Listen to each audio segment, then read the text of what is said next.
Recording? Yeah, Going live. We're live. Okay. I'd like to call this meeting to order at 6 o'clock. Could we have a roll call by the clerk, please? Carrie McGee, Yeah. Greg LaBoissonere, Here. Gary Cody, Here. Ann Dixon, Here. Deb Bacon, Here. Nicholas Gorham, Here. Edward Zika. Here. Okay, I'd ask that we all rise for the Pledge of Allegiance, please.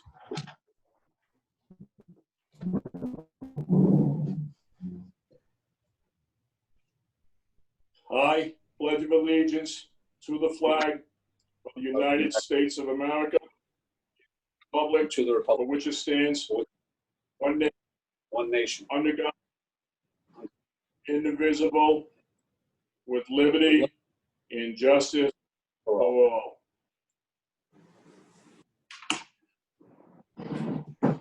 Okay, I thank you very much for that. Of course, the public may watch this meeting via live stream. I guess the chair, we've had a chance to look at the minutes that were in our package on A3. The chair would entertain a motion to approve the council minutes from May 21st, 2020 and June 1st, 2020. I'd like to make that motion. We have a motion. Do we have a second? I second the motion. We have a second. Is there any discussions or any comments prior to the vote?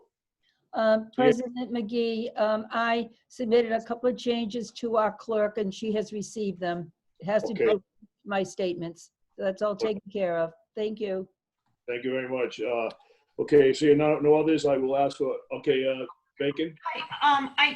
The last few meetings, I know, Ian had some changes. Normally in the past, we've always discussed them openly, so we know what the changes are. Could we start doing that from now on, or? We could, what I asked everybody to do was probably the changes were grammatical. There was no need for something like that to be brought into the public. So if there was a matter of any substance or if it was just a period or something to that effect, there was just no need to bring that out in public. But if it's a matter of any substance, please bring it out and we will discuss it. Could we indicate that way we know? Because, once they change, you have to go back and look through it. Could that be part of whatever Ann submits to the town clerk? Could that be part of the meeting minutes? And so the public can see it and all council members, please? Yes, it can. I can do that and I can also just read when we have the changes, the email that I sent to Joanne. It's very simple. It's only a few words. Yeah, no, just because, you just don't know what's being changed. That's all. Thank you very much. I appreciate it. Okay, so Madam Clerk, we're looking for a vote for item A3, please. We have a motion and we have a second. Carrie McGee, Yes. Greg LaBoissonere, Yes. Gary Cody, Yes. Ann Dixon, Yes. Deborah Bacon. Yes. Thank you. Okay, Madam Clerk, would you please read B1, please? Adopting the capital, municipal, and school department budgets for fiscal year 2020, 2021 for presentation at a financial town meeting as per Town Charter Section 8.18 little a. Okay, I'm going to ask the town manager to just give us his recommendation. We've all had an opportunity to see the budget, and we received today updated with the final figures on it. I'm going to ask the town manager to give a brief explanation. Mr. Manager? Thank you, Mr. President. In your packet and on screen right now for everybody to see, this budget's been actually posted online. There's been a very minor changes to it, a couple of minor reductions on the schools on the town side, and a small increase. This packet will be posted tomorrow morning for everyone to get, but the overall number hasn't really changed. My proposal is a zero-based increase across the board. No changes to the municipal side, no changes to the town side, the school side. Pretty much identical to what you received last year. There'd be absolutely no change. If you look at on screen as part of the resolution that you have in front of you tonight. You'll see the totals for each side this year versus last year. I'm doing this and proposing this. Am I supposed to be seeing something? I don't see anything on screen. Am I missing something? Hang on, share screen. Are you? Share.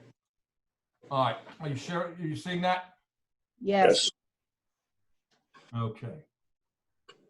That's not what I want you to see. All right. So I'm sorry. This is all right. What you're seeing there is the numbers from this year's budget versus last year's budget. Can you see that? FY 2020, FY 2021. Yes. All right. And the overall changes in operations, there's a $35,000 increase in the town. There's a $52,000 increase in bond service for the town. The capital is listed on the town side this year. It was on the school side last year. And on the school side, there is a reduction of about $921,000, which is a reduction in state aid. The municipal MOE is required, and that is maintained on last year's rate. There's also a $95,000 reduction in the cost of debt service for the town, for the school bonds, which the town pays for. So overall, this is a zero increase budget. Our ballpark estimate on the tax rates for this upcoming fiscal year, because it's a reval year, and maintaining that zero increase would be approximately, and it's going to vary a bit, $19.14 per thousand on the residential side, and $22.97 on the commercial side. The tangible is also the 1914 rates as well. If you look at the resolution, it's $29,546,549 is appropriated in tax revenues for the town. $47,078,589 in tax revenues for the school, along with the combined state aid, a budget of $72,485,592. $5,190,069 for the principal and interest on the bonds, and $200,000 in capital for the capital appropriation, the revolving fund. Based on the 3-week bump up that occurred 3 weeks ago for tonight's meeting and the approval, we'd be looking at a July 14th FTM and a July 16th all-day referendum based on that. Those are the basics on all of it. If anybody has any questions, I can answer those. I've got pretty much anything I hope that you would ask for with me. Okay, if you go back to the screen, that'd be great. Nope, I am. Okay, let me just add, before we ask any questions, I'm going to give each council person a chance to ask any questions you have any comments. But I do want to mention that there is a pending bill in the House right now to allow the councils of all the cities and towns to pass their budget, foregoing an FTM and foregoing the all-day referendum. It has not been signed as of now by the governor, but it's believed that she is not going to veto it, so that's going to be an option for us. And as soon as we find out that that does come into law, we'll make a decision where we're going to go from that. I personally think, because of the situation and where the manager is requesting a zero increase budget, that it makes a lot of sense. But we have some discussion tonight on it, and I think what I'll do is ask Councilwoman Dixon to ask any questions or any comments concerning item B1. Mr. President, thank you for the opportunity. I do want to offer an amendment to section 2, and I can wait until the rest of the people on the council ask their questions. It may inform what I'm going to do, but I do plan to offer an amendment. Okay, do you have any questions besides the amendment? Anything to do with the budget besides the amendment? I do not have any questions. I am concerned that we are going for a zero increase for the municipal budget. I do believe that assuming a collection rate of 99.5% is a little bit robust thinking. And I am concerned even for the municipal budget. But the amendment I'm going to offer this evening has to do with the school budget. Okay, thank you very much. And we'll move on to Councilwoman Bacon. Do you have any questions, any concerns concerning item B1 in the budget? I do. I have quite a few. So do you want me to go through them now, or would you like everyone else and save me for last? Start going through them now. Maybe some of your questions, we'll all have questions, so maybe some of them will be answered. So Okay. go right ahead. Okay, so hang on, let me just pull up my notes. So I've been waiting for the Planning Commission report. That still has not come forward. We're supposed to have that before we vote on any capital improvement budget. And I see that we have 200,000 set in here. We still have not we have not received that. I've been asking for that since I think January. I am also waiting. I mean, we did get some input on the impact fees. However, we did not get an actual report from the finance director on the impact fees. One of them, the fees that have been collected, where they expended, and the anticipated expenditures. So we don't have that report in front of us tonight either. That report was given to you, was sent to everyone 2 weeks ago. No, it's not a report. I mean, it's a spreadsheet. That's all it is. It's page 6 of a spreadsheet, but it doesn't give us the expenditures. It doesn't give us the future expenditures. Also in there, I would expect to see, because, hang on, I'm just scrolling down to my notes. Especially, it's under, when it comes to 55 and over housing, there's always the impact fee, there's something for the schools. But in the event that the housing, that qualifies for that, and there is a deferment and they don't have to pay that impact fee, later, if that person or the legal entity sells the property, then the fair share development fee needs to go to the public schools. So it needs to be assessed and collected. So I'm wondering, do we have a report on that? Do we have any indication? We do have those developments here, and is anyone checking on those? Is that money that should be going to the schools? So we don't have that report. I don't see, also, I thought tonight we would have something. Taxes were due June 15th. They were given an extension. We have no report on how our taxes, the collection was for that. I was also expecting to see a COVID expense to date, both on the town and school side. I haven't seen anything. Excuse me, Deborah, what did you just say? I missed the last sentence. The COVID expenses? The COVID expenses? Yes. Yes, everything that we'll be submitting to REMA, and then REMA will be submitting to FEMA for the 75% reimbursement. And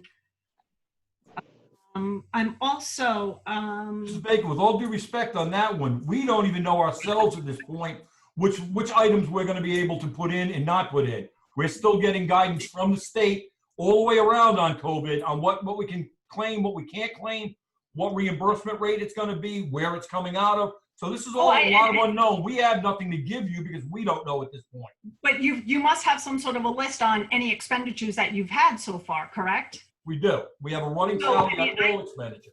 I mean, I don't know. I mean, are we looking at 50,000? Are we looking at 250,000? I mean, I don't even have like a ballpark figure, even just to say that that's in draft form. Just so we have an idea. So that's all, because I mean, we would have to budget for those potential expenses. So I'm just concerned about that. I'm also, and this is just a question, I was looking up the CARES Act, and there is a FICA tax deferment. Have we looked into that? Could the town of Coventry qualify for something like that? John?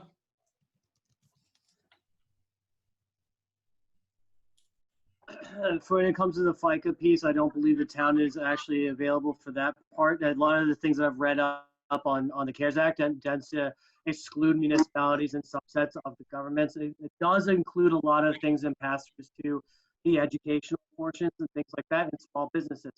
A lot of the CARES Act and things actually don't speak directly to small municipalities like ourselves. The larger ones, yes, do. I will look into the FICA piece, but I don't believe so.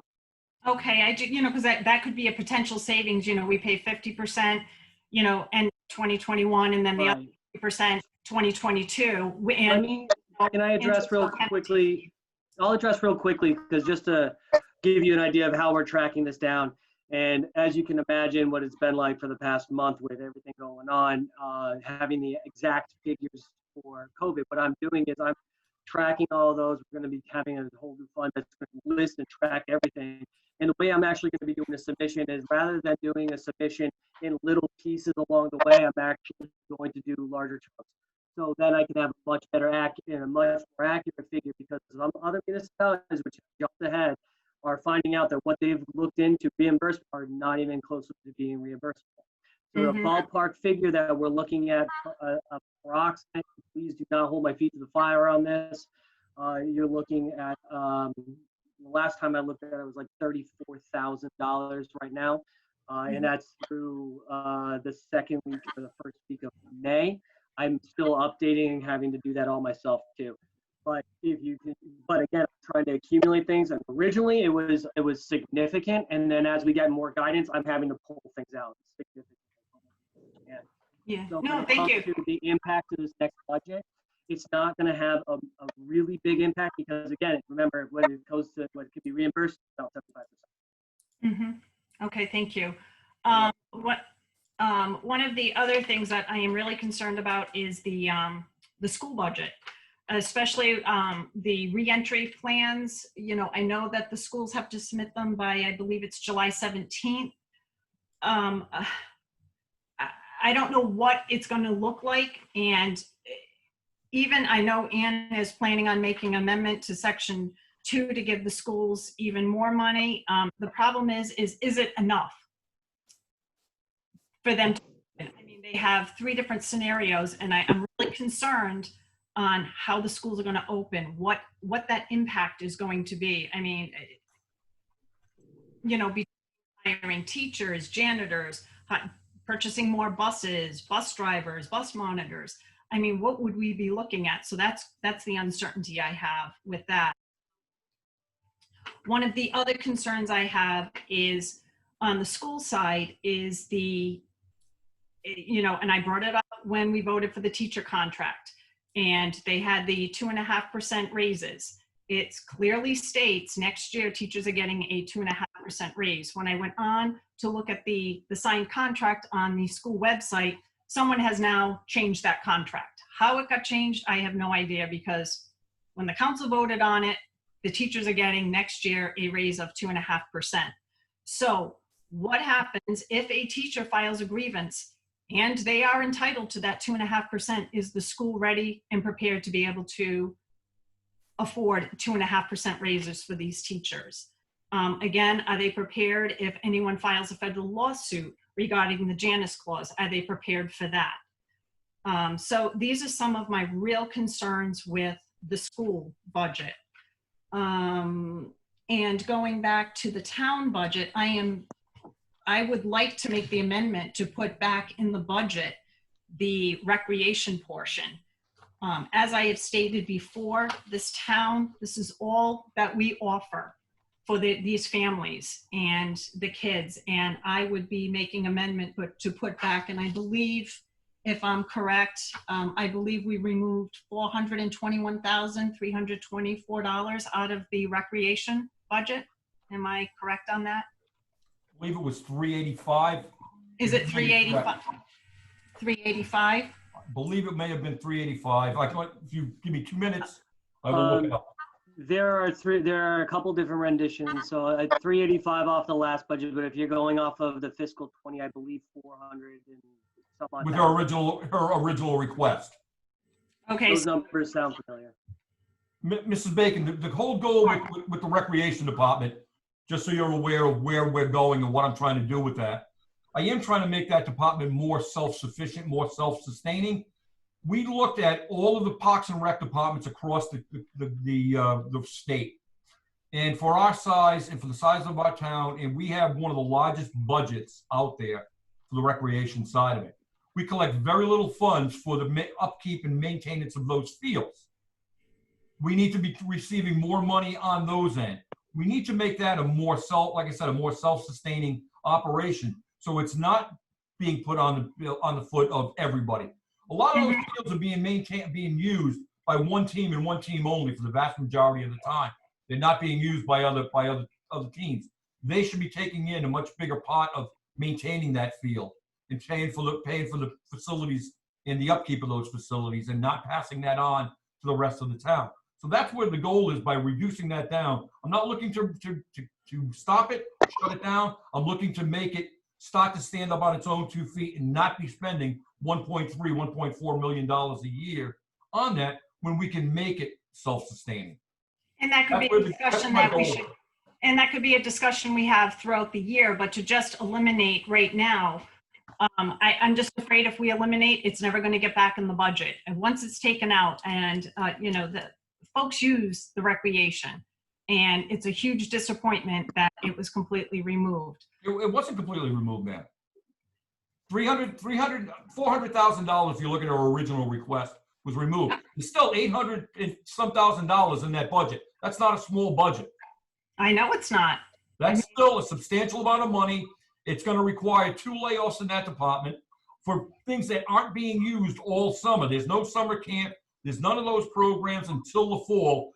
That was the purpose of eliminating those temporary employees, eliminating a couple of the employees that we're not using, to get them and honestly reduce down the staff to what was needed to run. And we haven't eliminated anything in the park side of it. So all the members to keep the fields going and all of that stuff. So the attempt out here, as I said, is to reduce those costs and kind of put it out there to the people that are using it, and not just on everyone. There's still a lot of things that are funded in there. The winter programs are should all be in there. There may be a need for some temporary employees to be hired, but any programs that are run will fund those employees to be hired. It's not meant to put $1.4 million on that. It's just it's an excessive amount of money when you look at the other Parks and Rec departments throughout the state, and that's why I did what I did. So then we should have had this discussion back in January, not minutes before. We got a new budget today. I mean, at work. Is almost identical, except for a couple of minor numbers in there than what you've had for months. Okay, no, but what I'm saying is, when I asked at the last meeting if we could have the current balance put in the budget so we know what we're looking at, it's nice to have the current balance. We've always had that in the past to see how the departments are spending, but we still don't have that even in the latest. Can I make a comment really quickly on the Parks and Rec side? Please do. Just to make a little bit of a note there. As in my position, it's part of my duties to see things like that too. Seeing a substantial drop in that, I believe it was a 31% drop in that budget from first year to this year. I went to the Parks and Rec director and asked her for a plan to figure out how this is going to be working. So I've been working with her on this. I'm trying to figure out, because again, my concern again is for next fiscal year is how that is going to look.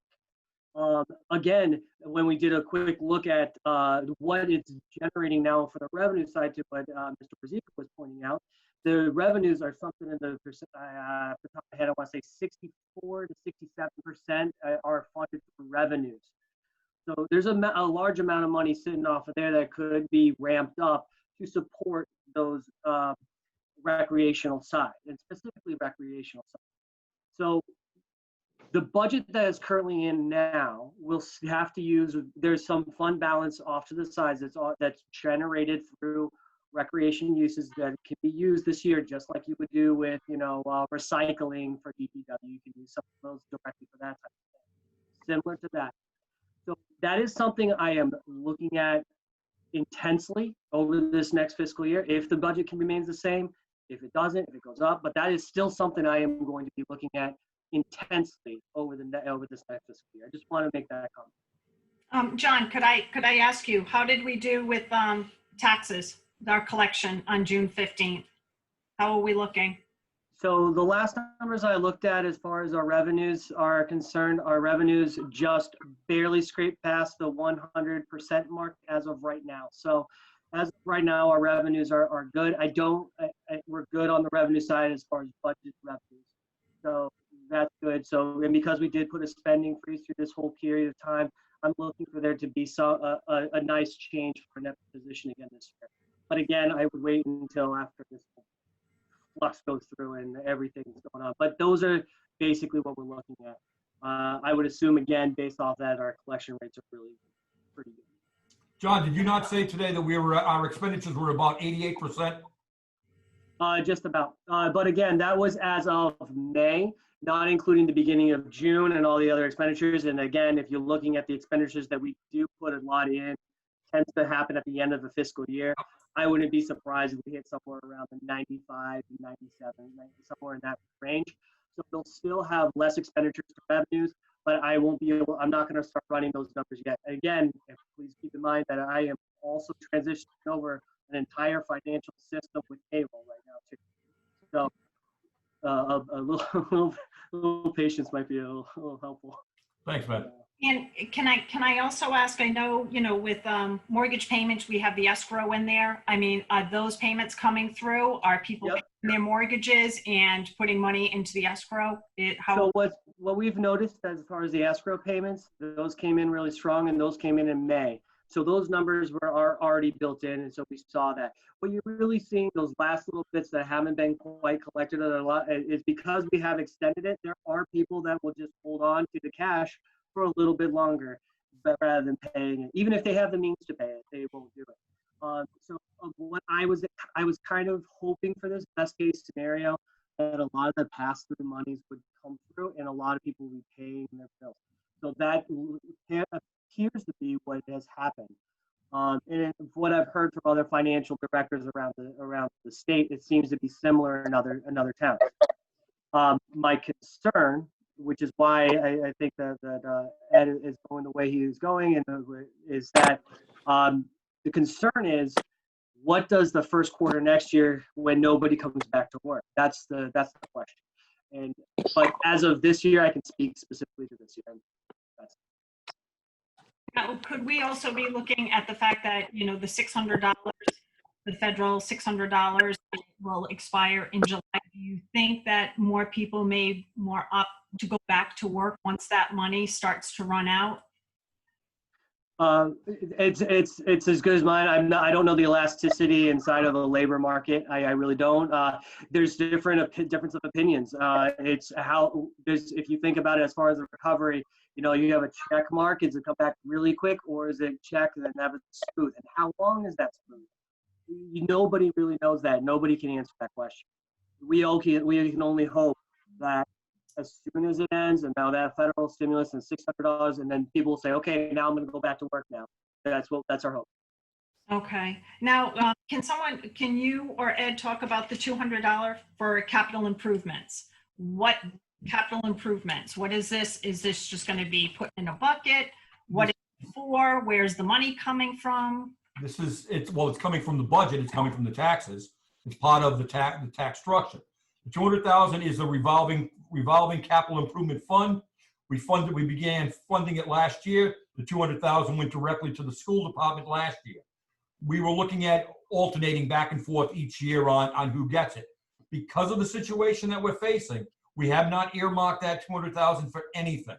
It's there. It will be there for the needs that arise as we go through. It will be spent during the year, but we're going to be waiting until we know exactly what's going on. I'll give you an example. We have no police cars listed in the budget. No. That was my next question. That's why. So that capital improvement fund can be used to fund 2 cars coming out of there as we go in. We're not going to do that in July or August. We'll wait and we'll see how things are going. If there becomes a dire need for them, then we've got the money in the capital. It'll go towards there. Otherwise, it'll go to more pressing issues. It'll go to the most pressing issues in town is what it's earmarked for.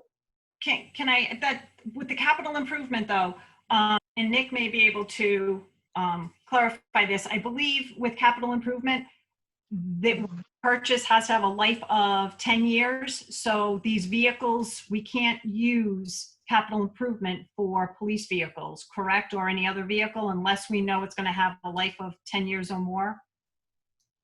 I can answer that a little bit as Okay. well, because there's a difference between a fixed asset and a different type of an asset. As far as you can purchase large purchases, which are assets that don't have to be a fixed asset like a building, but they're still considered to be a depreciable asset.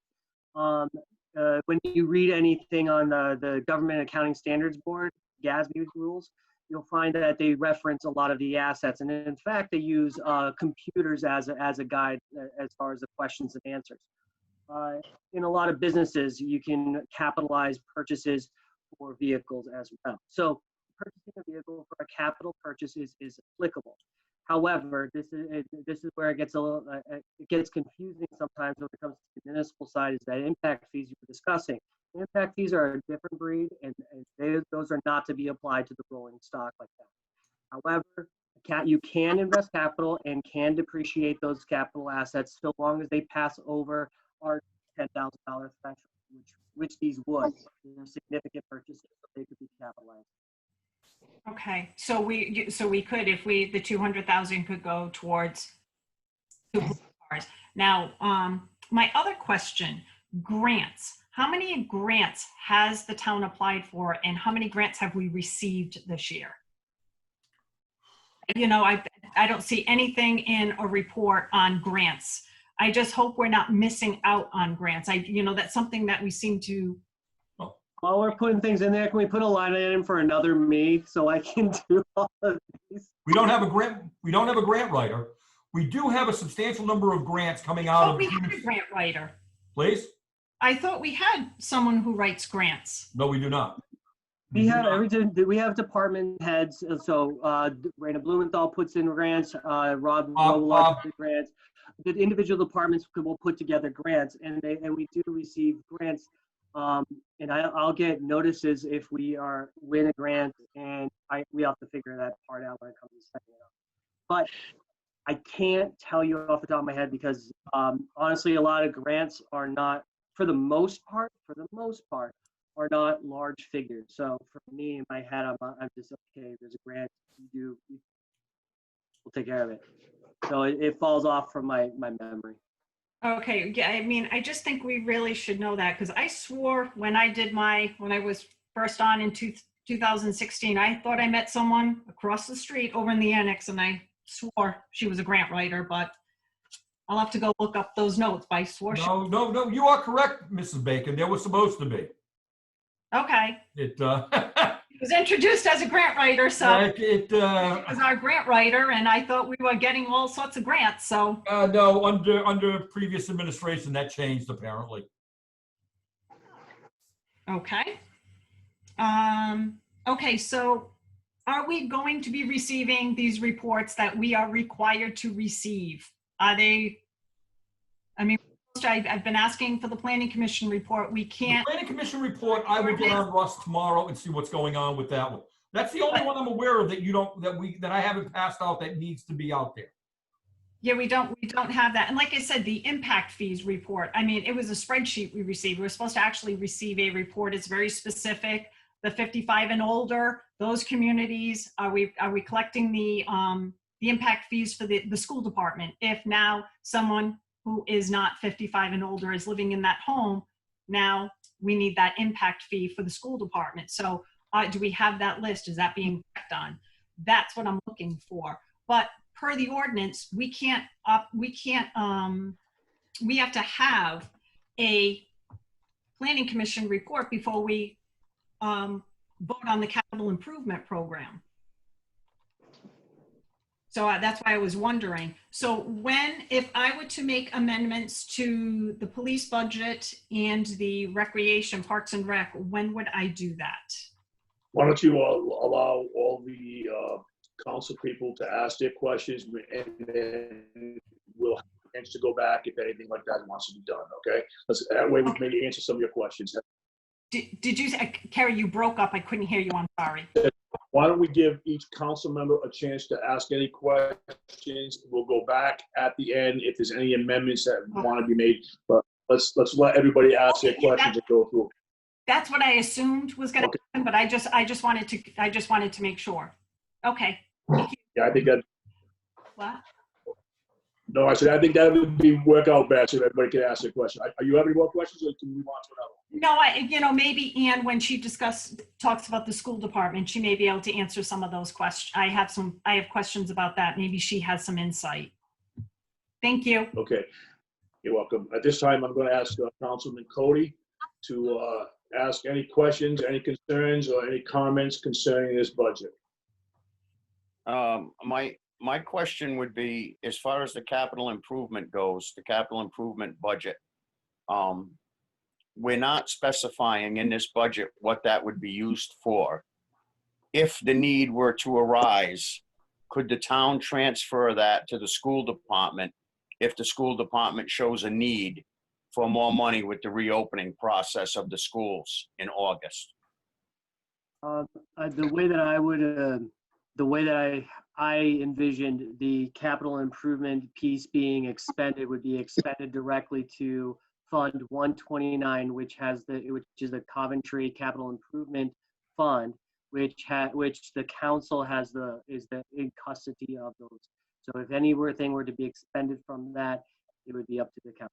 So, for my opinion, if someone would like to overrule me or clarify what I stated, that's please do. But that's how I would believe. So yes, Gary, go to you, Mr. Cody. Okay. And Mr. Wazika, Sir. you or John, when we spoke earlier in the year, and we were discussing the reevaluation process and what the new values came in at, we had discussed a ballpark for the residential and commercial side that is not quite what is presented to us in this budget. The reason for that is? I'm lost on are you talking about the rate? Yes. The rate was numbers we had before we had the finalized reval in. This was a whole work in progress on the total valuation. And once those come in, we now have a more accurate number that reflects what all of those are. Okay. All right. That's it for now, Mr. President. Thank you. Okay, this time I'm going to ask Mr. Labassanier, do you have any questions, any concern? Well, actually, seeing as we're on the tax rate, I see what I'm on this form over here. It's $19.14 per $1,000 of valuation for residential and personal property, and $22.97 per $1,000 of valuation for commercial real estate property. Is that correct? That is at this point. Once we lock the roll and certify it, those numbers may fluctuate to a degree. We won't know until we lock that in completely, and that'll take place anytime after the vote is to accept and recommend the budget to the FTM. So once that's As well done, as a change in as well as a change in anything that should happen in the budget will have to be reflected in. so all of that will take effect on this. Right. So that'll happen. But as far as the revals with the tax, just the total amount of our assets, that's not changing at this point in time. It's strictly the expenditures we're looking for on the budget, which will give us the tax rate. No, they are still working on some of the values on some of the properties and making adjustments on them. Those are taking place almost daily. They're pretty much complete with it, but they are still reviewing and going over everything. There are issues that are being found in there. Our numbers are indicating right now that we've got somewhere between 7,500 and 8,500 properties that are looking at a zero or reduction in their their property taxes for next year's bill based on the current numbers. So the numbers are looking much better. So we're looking at, there are some people are facing a substantial increase the way the revals have worked, but there are a good number of properties that are facing a reduction or zero increase. Yeah, that's always the leveling of the, Exactly. which is what the revals are meant to do. But we, Well, Go I'm ahead. sorry. nope, I'm sorry, go ahead. Yeah, but with those revals, I mean, again, and where those particular numbers are, we know there's going to be some fluctuation. Do you know what could be a plus or minus, less than, greater than, nothing? Anything I give you would just be a guess, and I'd rather not guess at it, sir. Okay, but at the present, with this budget that's in front of us, we're talking at, at those per thousand amounts, okay? Right, with the budget that's presented tonight, there is absolutely no increase in expenditures over last year's expenditures.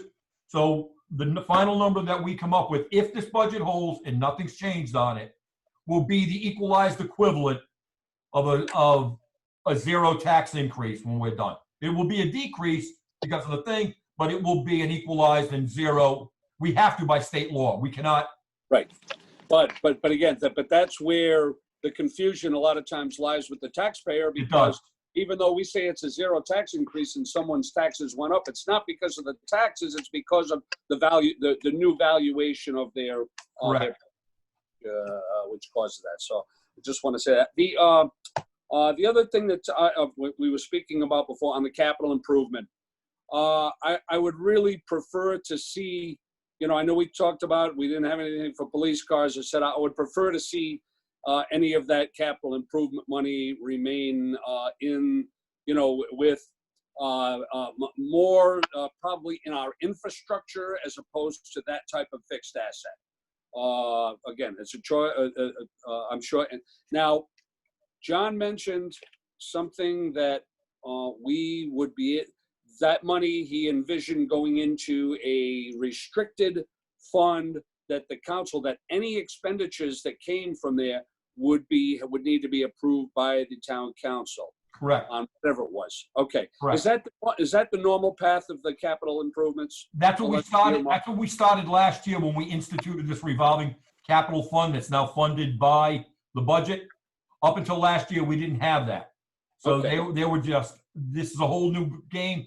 We've put everything together. We've put it into that fund, and we've mandated that it gets approved by the council. And the council authorized it via resolution last year, and that's the process we're going by. So those funds can't just be spent anywhere they want to be. The council has to approve the dispersing of those funds.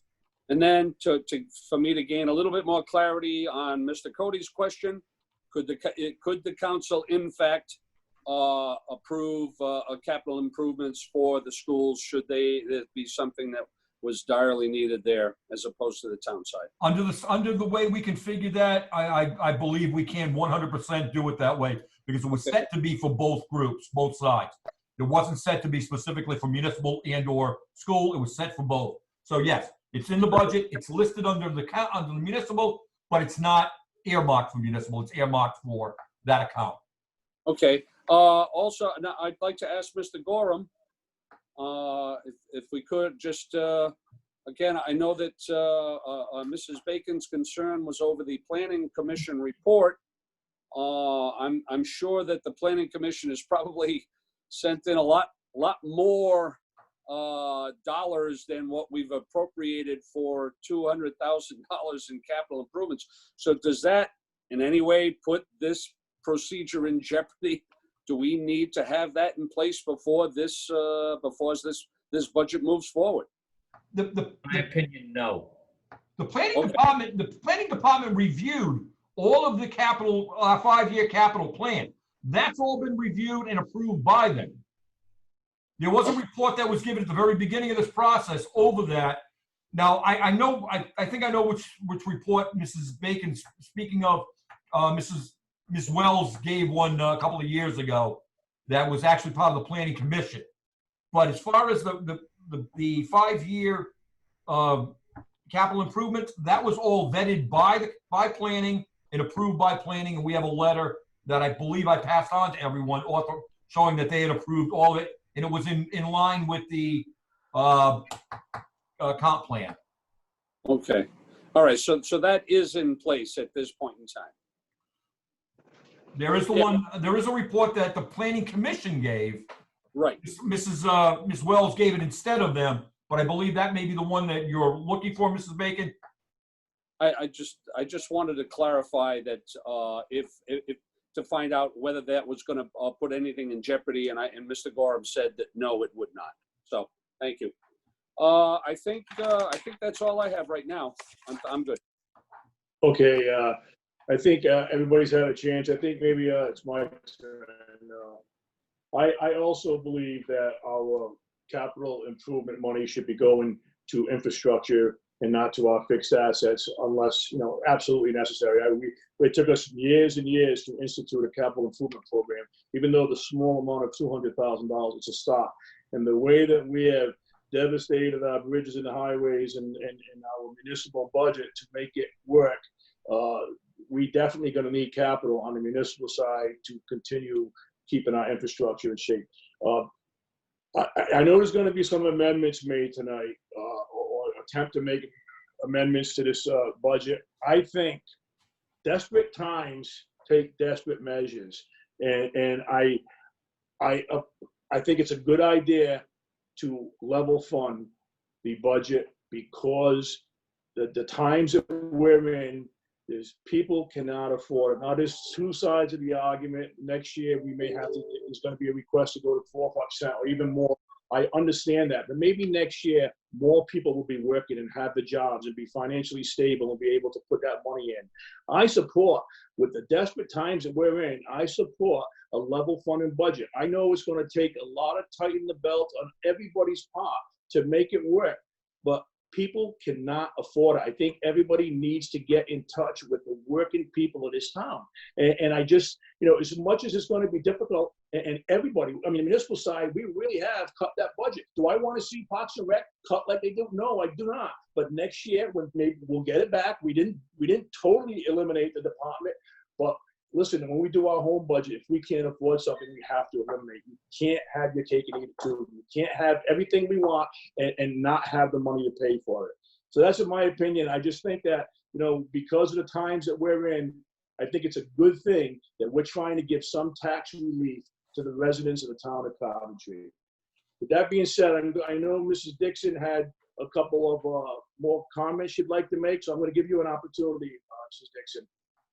Mr. President, I'd like to offer an amendment to Section 2 in your packet where you have the resolution for the budget. And it has to do with the schools. So if you open up your packet, you can follow along. I'm going to offer an amendment to Section 2. And after I offer the amendment, I'm hoping that I will get a colleague to second the amendment. And then when we're ready, I'll be prepared to offer comments to support the amendment. And this is how the amendment will read. Section 2, that $48,255,553.70 be appropriated from tax revenue for the operation of the school department, with $48,255,553.70 being the maintenance of effort. These funds shall supplement state aid to education grants and other school revenues to provide an operating budget for the schools of $73,662,556.70. And as an aside, this represents a 2.5% increase for the schools. I'll be prepared to discuss this. Hopefully we will get a second and I will offer a discussion. And I hope many other people on the council will discuss this too. Thank you. Mrs. Dixon, can I have your first numbers again, please? Yes. $48,255,553.70 be appropriated from tax revenue for the operation of the school department, with $48,255,553.70 being the maintenance of effort. These funds shall supplement state aid to education grants and other school revenues to provide an operating budget of $73,662,556.70. Yes. And I think you're reading that wrong. It should say 48 million, not 48,255,000. Is that what I said, Gary? Then everyone would Yeah. approve that. Thank you, Gary. Yeah, it should be 48,255,000. Yes, thank you, Gary. I'm so excited about this amendment. I'm losing my mind here. 48 million, we're talking in millions here. The increase actually is $1,176,964.72. It's 2.5% increase. Okay, so we have a motion for an amendment. Do we have a second? I want to I hear what, tell you what. I was, go ahead. I was going to say, I want to hear what her argument is, and therefore I will second the motion. Okay, we have a second. So, Mrs. Dixon, we have a motion and we have a second. We are going to discuss it before we take a vote on it. So you can go ahead, Mrs. Dixon, and give your argument or your concerns. Thank you. I'll present my, I guess you might call it an argument, but it's a discussion. And I Yes. hope that other members of the council will chime in also. The schools originally stated that they needed $3 million. And of course, that was over the 4%.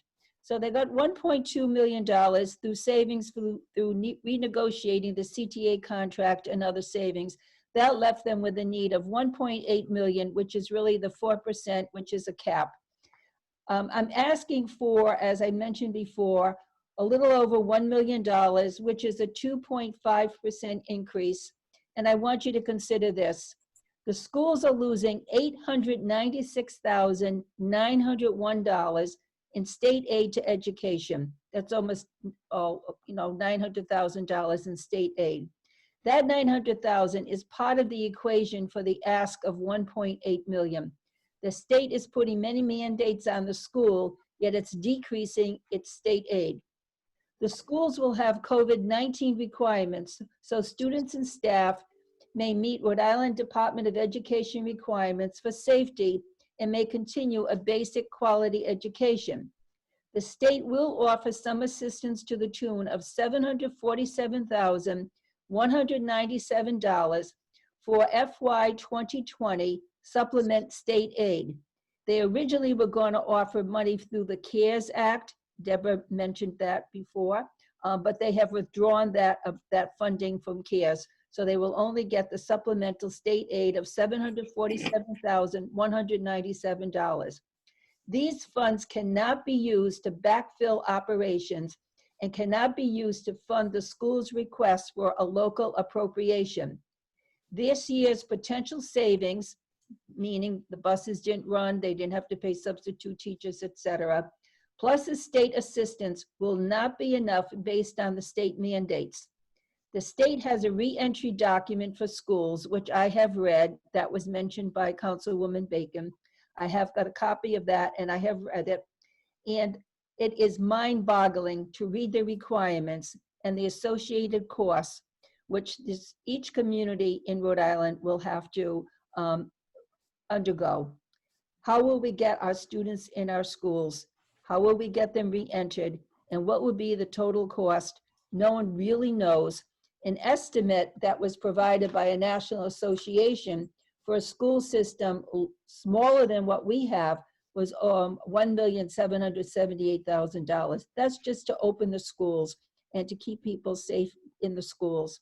So the state is not offering much money at all, and they're only going to get about $747,197. The school is also going to lose over $100,000 in Perkins grants. That supports career and technical education. So hence at least one of the CTE teachers who would have been covered, whose salary would have been covered by the Perkins grant, is going to have to shift into the general fund account. Personally, I wish the schools had come to the council with a middle of the COVID budget rather than with a pre-COVID budget. Without offering options, it has been difficult for some council members to envision what a school without adequate funding will look like and the impact on students and the community. But I want you to think about this, and I got this data today. The school has purchased PPE for nurses, a 2-month supply. They spent $47,000 just to get the required PPE for nurses for 2 months. That's a big chunk of money, $47,000, and the school hasn't even opened. I believe the amendment that I'm offering is reasonable. A 2.5 increase is a modest increase. If I thought that we could get more, I would ask for the full amount, but I want to go with a modest increase in the hope that you will support this amendment. I do understand the fiscal and emotional uncertainty for our community members in the coming months and even years. If we lose our educational system, what is left? I, as many of you, don't have children in the public schools. I receive no immediate direct benefit from robust schools. The indirect benefit to all of us, however, is a robust community filled with educated children who know that we have faith in them to help them make the community, state, and our country better. So I ask my council members to please approve this amendment, and I appreciate your support, not for myself, but for the students in our schools. Thank you, Mr. President. Ann, can you tell me how much they actually saved this year by distance learning? Because you gave a lot of other numbers that they were being decreased by the state, but from where I'm sitting, the amount they saved this year was kind of glossed over and just mentioned as a savings amount, but that amount wasn't given. I didn't gloss it over on purpose, but thank you for asking that question. A number was given of approximately $1 million, but they still don't know how much they actually have to owe the bus company. So even though the buses are not running, they do not have the final figures. I asked that this afternoon because as some of you know, or all of you know, I am on the policy committee for the school committee. And so we were able to discuss some of these issues because I'm writing a policy for re-entry into schools. And so I asked that question again, and they don't have the full figures. They do not know the answer to that question. We originally were told about $1 million, but they're not sure it's $1 million. They estimate it might be less. But all that money would have to be used for, they're going to be using it for the COVID. It can't be used for operational budget. Okay, well, I don't. Excuse me, so I'm sorry. They also are having unclear direction from the state. In one direction, it said, for example, directive, it said that you could put the students at 50% capacity in the buses. But another directive said that they could only be every other row and they had to be separated. So they actually, the superintendents are going to go back to the Department of Education and say, you need to give us very clear instructions or directives about how many students we can even put in buses, because they're not sure if they have to do 1, 2, 3, or 4 runs to pick up kids just to bring them to a particular school. Whereas before they might do 1 run and they get the students all from one section and bring them to their neighborhood school. It's a good question. I wish I knew the answer to that question. It would be very helpful. I really believe that the school will not have enough money to open. I think they'll get started, and hopefully maybe there will be a flow of money at some point in time, but they do not know at this time. I thought Ms. Mangiarelli had told the council at one point that the approximate savings through distance learning this year between the buses and the substitute teachers and the electricity and everything and all the buildings that weren't being used was closer to 1.4. Mm-hmm. Because I can remember members of the council asking, well, if you saved 1.4 this year, can't you apply that towards next year's budget? And they said, even with that with that amount applied towards next year's budget, they were still going to need 1.8 million to make ends meet in the upcoming fiscal year. So I believe the number was 1.4. I could be wrong, but I believe that's the number Ms. Mangiarelli had given. We've heard different numbers. I think they're still negotiating with the bus company. None of us are really in the position to clearly answer these questions. So you and I are both relying on information that people have told us. And it is very fluid situation, so it's hard to know what was the most up-to-date number. But I know it's approximately 1 million, but they need all that money just to open the schools. For example, what I was told is they may need to have 2 nurses in each school. We have 7 schools. Right now, we may have 1 nurse. They may need two nurses in each school, because if you have some students who are exhibiting COVID symptoms, et cetera, you have to have 1 nurse dedicated to taking care of that population of students, et cetera.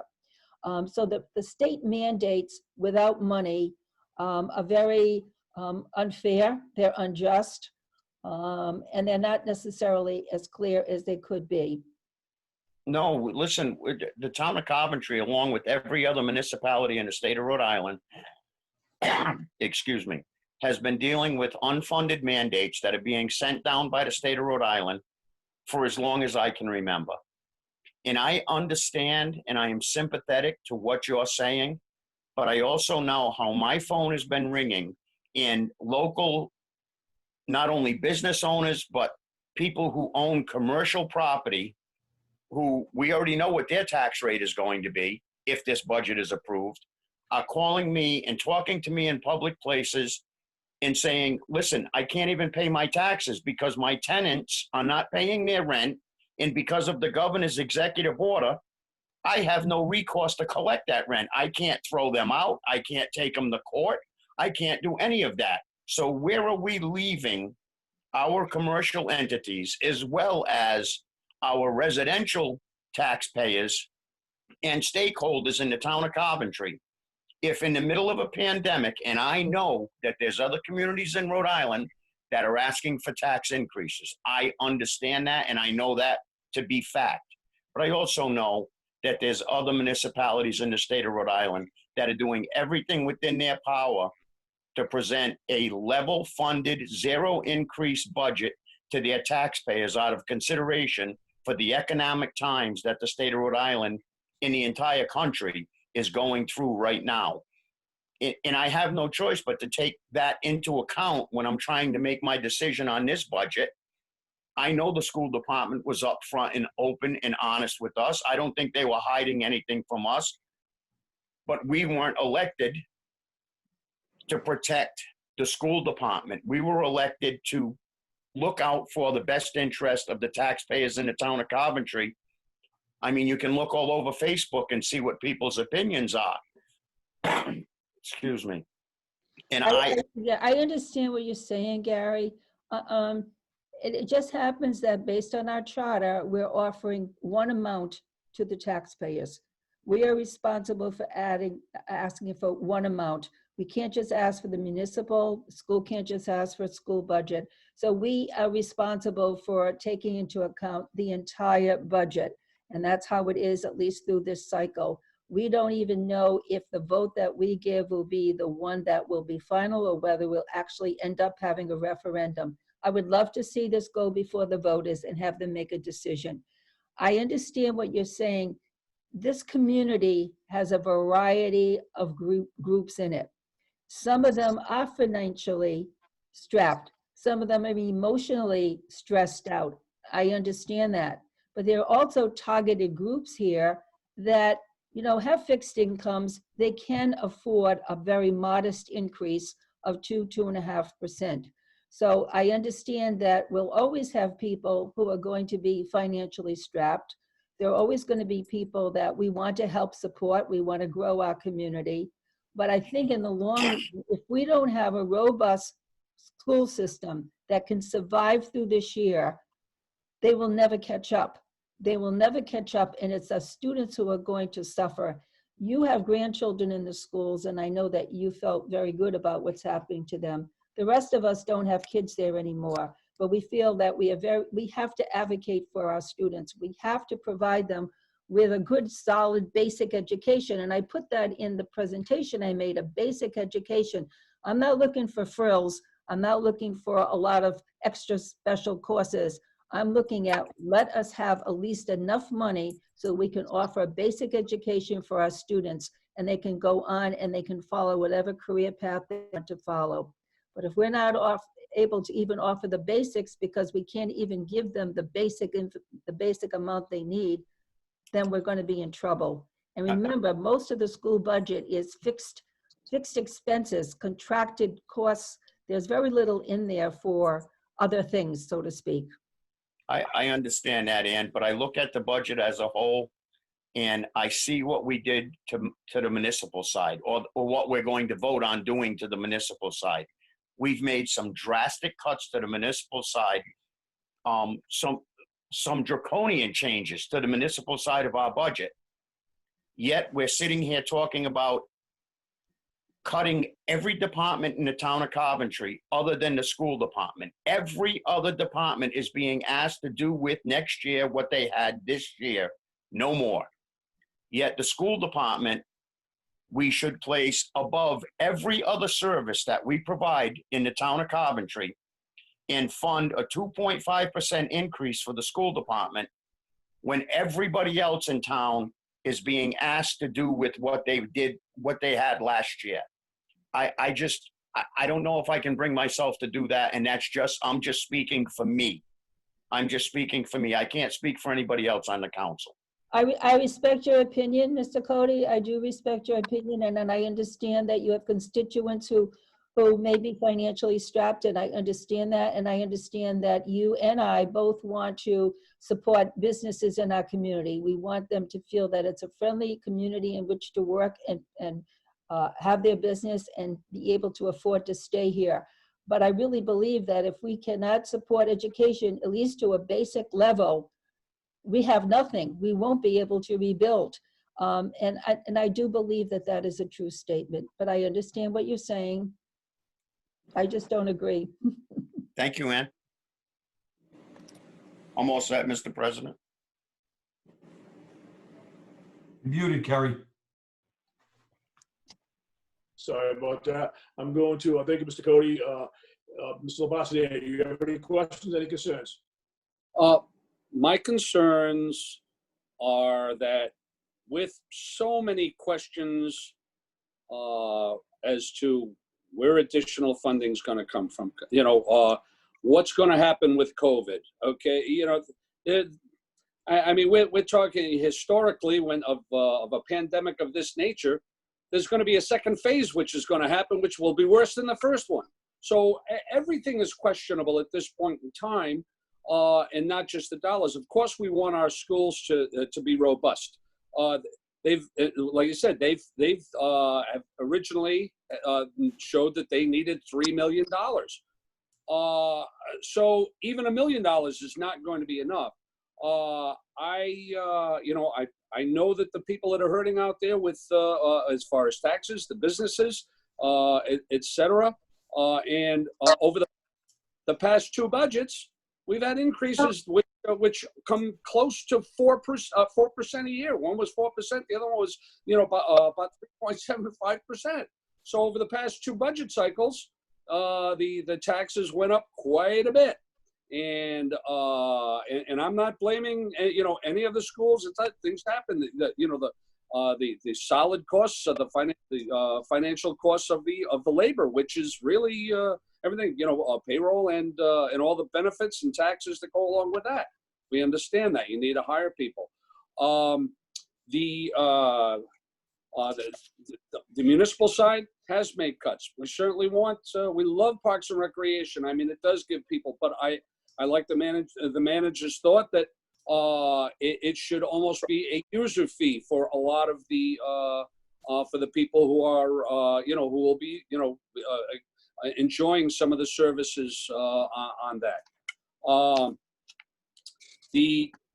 I just don't, again, it's a difficult decision. We're between a rock and a hard place every single year. And this budget is no different. I just don't, I don't know how we can, we're going to fund something with an amendment and then it's still not enough money.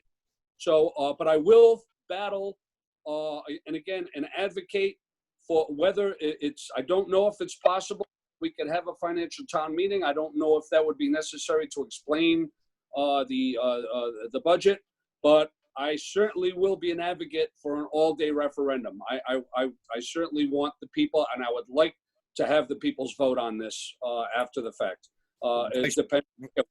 That's obviously going to depend on what the legislature brings forward. We're still waiting for those answers as well. So difficult times, again, call for difficult measures. I'm all set. President LaBosson, yeah, I agree with you. Yeah. Okay, thank you, Mr. Boston. Mr. Cody, you have something to say? Yeah, I just want to say I agree with Vice President LaBosson. Yeah, if we can stand in line and wait to get in Walmart, we can stand in line and wait to cast a vote at an all-day referendum on this budget. This should be a voice of the people. Okay, thanks for your, Mr. President, I agree that it should be a voice of the people, and I would like the people to be presented with this 2.5% potential increase.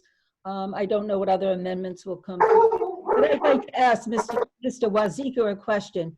Mr. Wazika, a 2.5% increase in the school budget, what does it mean tax-wise?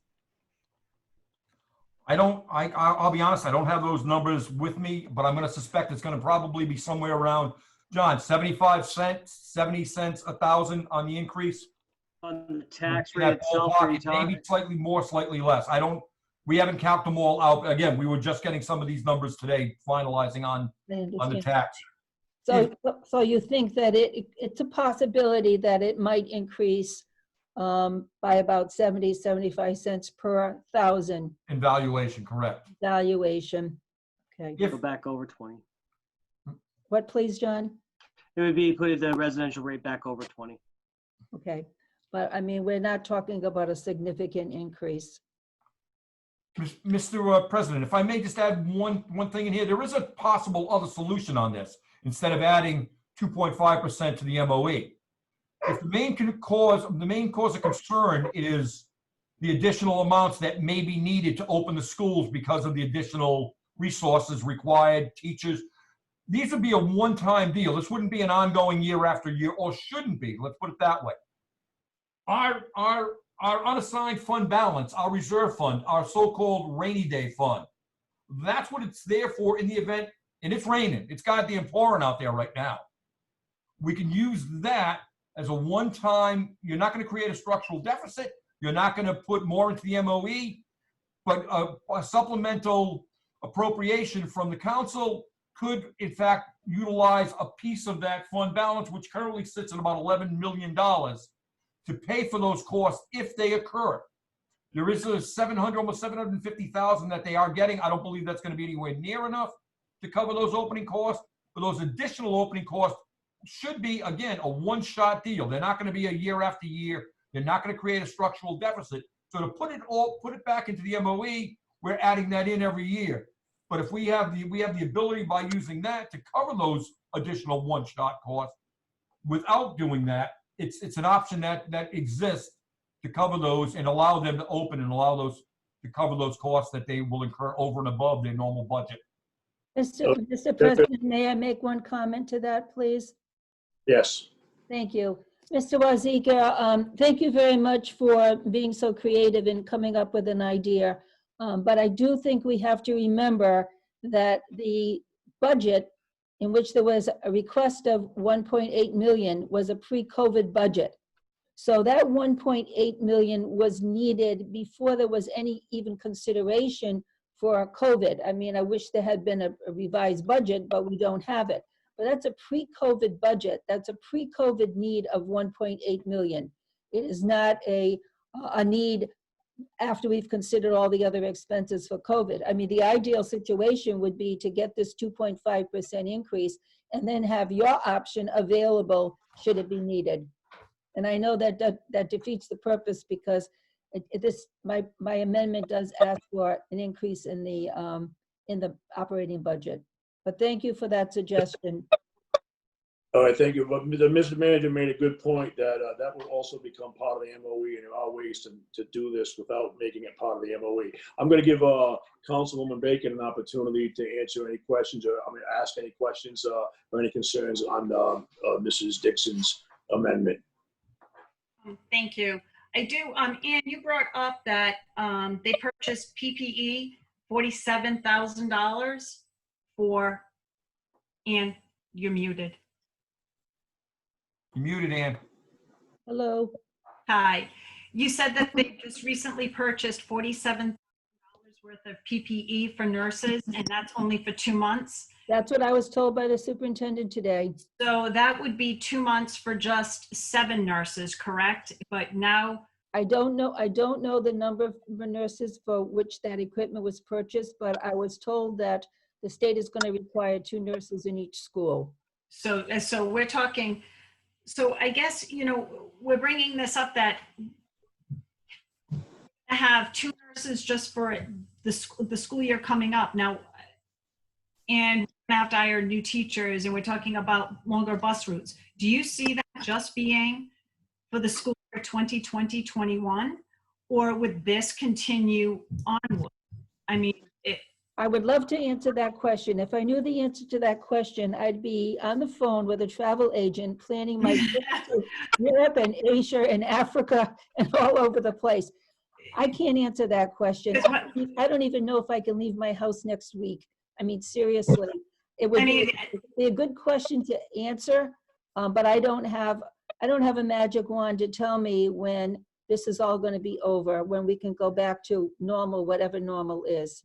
because I'm concerned just hearing, PPE, 47,000 for the nurses. And we're thinking possibly this could be for 2 months, possibly 7 nurses. That's what we have right now. With all the students and students requiring to wear masks, what do you think that cost is going to be every day for all the weeks that they are going to be in school?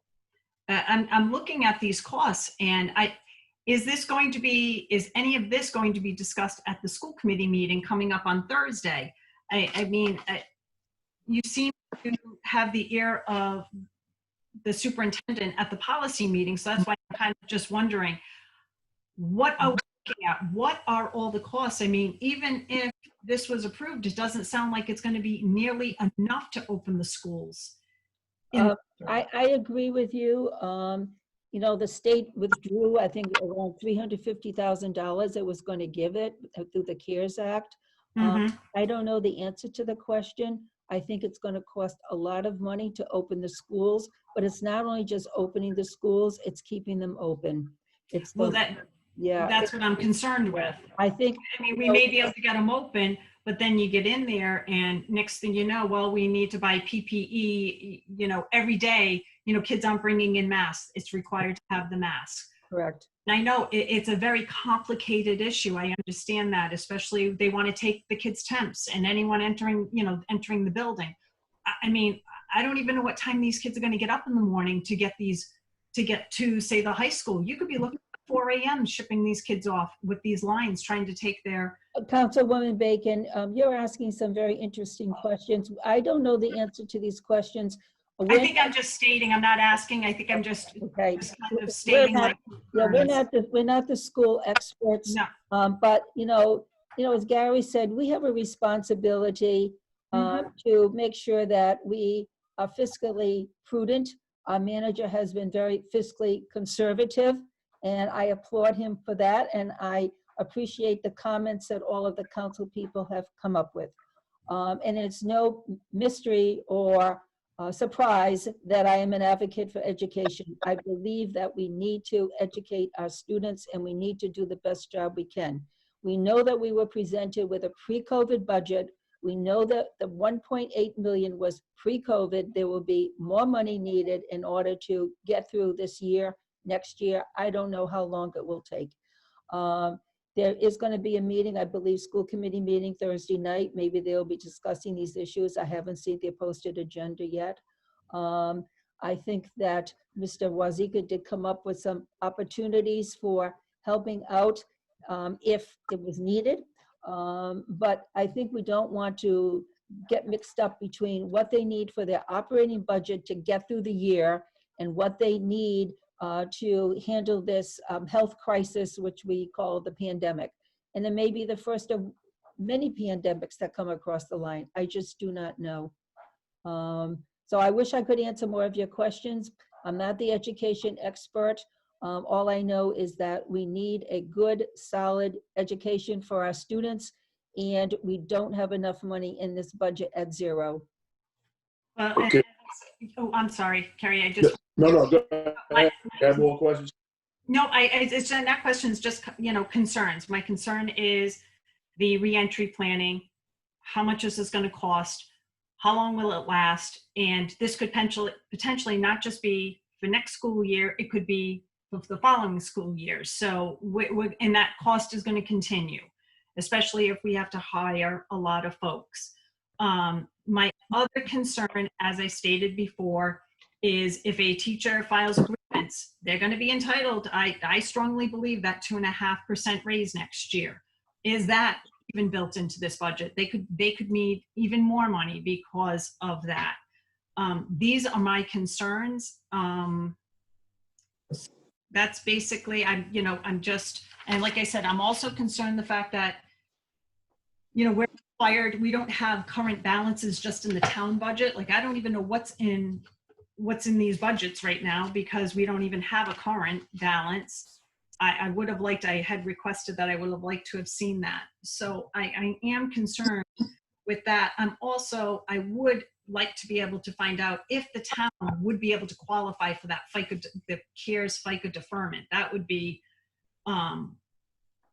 something if John could look into. So I'm just wondering if we could get some of these answers, would we be able to table voting on this budget tonight? Because if we can defer that FICA, that would be potentially a huge help for us.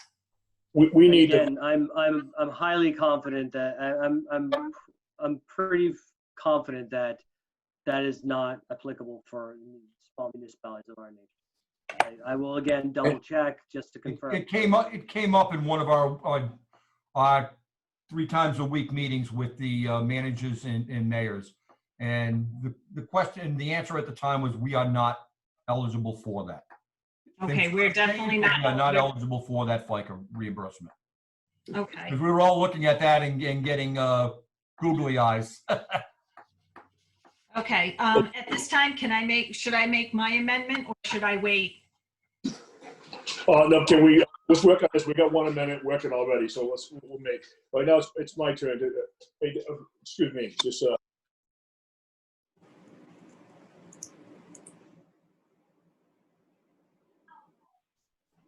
Okay, I have a dog that wants my attention and makes it very difficult to try to. Anyway, I feel the same way. I like the idea that Mr. Wazika mentioned that we could use. We could present some help if need be. I still feel strongly about representing the people, the taxpayers, about a level funded budget. I understand that the schools need the money. There's no doubt that they need the money. We have so many unanswered questions. We don't even know what it's going to cost, what it's going to take to open these schools up. I got to think, we're not the only community like this. There's many, many communities along the state. We are all in the same position. I've got to think some federal support has got to come for us. I know it's not in the state level, but we're going to, there's possibly another stimulus type package. They can't expect our municipalities to fund all this. It just can't happen. But the thought of having some rainy day fund to help in an emergency like this is a good thought.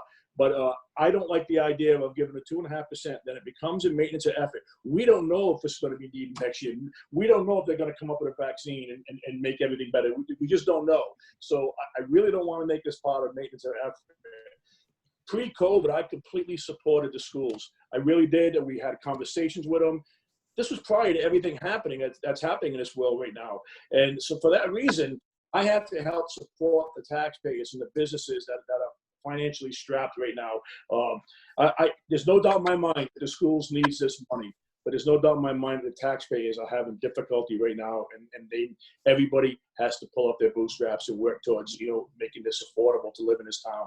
So with that being said, we have the amendment. Is there any other questions, any other comments before we move on that? Mr. Labasane, it looks like you're ready. President, yep, I just got a question for Mr. Wazika or anyone else. Mr. Wazika, can you remember, or if there in recent memory, has there ever been a supplemental budget which has been added to the Coventry budget?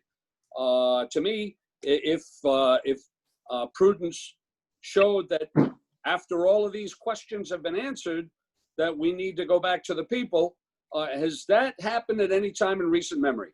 We have done a supplemental bill out to them. No, It was a number of years ago. Yeah, yes. And I actually was going to make that suggestion. I'm glad you mentioned it, Greg, and I didn't have to. That the option is always, and I know Pawtucket's looking at this as a possible option. Halfway through the year, depending on where things are, what's going on, they're looking at possibly doing a supplemental budget. You have that ability. You can do that, and we can do a supplemental bill going out if need be at that point. Okay, great. Thank you. Okay, so Mr. President, that's an interesting thought, but I don't understand what that means. When you say a supplemental bill, does that mean that the people go back to a referendum, that we need another town financial meeting? Is it just a vote by the council? What does this mean? Mr. Wazika, you want to clarify that, or Mr. Arnett, do you know?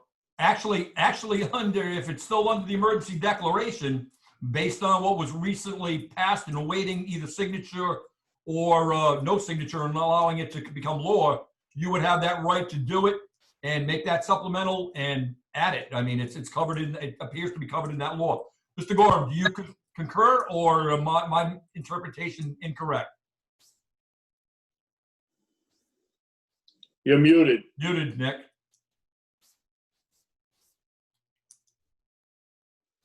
Nick, you're muted. Yep. All right. I was looking at the charter as I heard this conversation come up. I do not remember it being in the legislation that we saw regarding financial town meetings and giving the town and city councils the authority to appropriate the money for the budget without having a financial town meeting. I do not remember seeing that you could do a supplemental. Is that what you remember, Mr. Town Manager? It doesn't talk about a supplemental. That's what I said. That's the one area. I don't know if we could do it under that, but I mean, the section 2 under the ordinance does allow for a straight by council vote to approve the budget.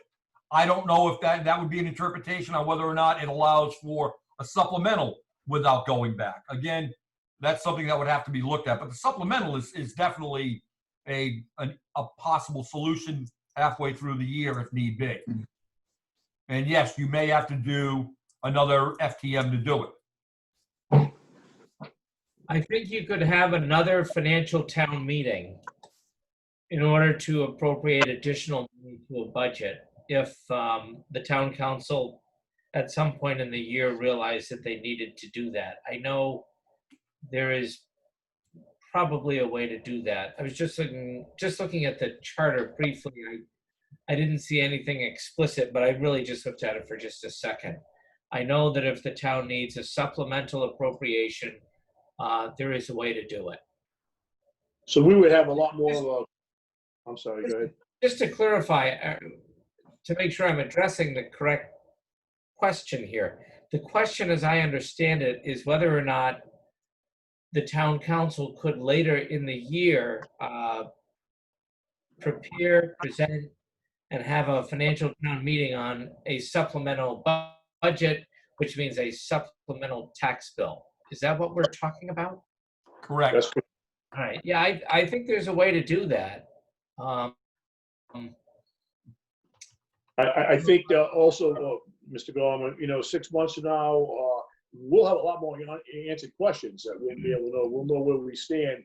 However, I mean, I'd hate to have to do that. I'd like to think that some support's going to come our way. I'd like to think by keeping keeping it affordable to all taxpayers is the answer at this time, in my opinion. But with that being said, there's an amendment, a motion for an amendment, and we have a second. I guess, Madam Clerk, we would take a vote on that amendment. Carrie McGee, Nay. Greg LeBoissonnier, Nay. Deborah Bacon, No. Gary Cody, No. and Okay. Dixon. Yes. Okay, the amendment does not pass. With that being said, we've answered some questions.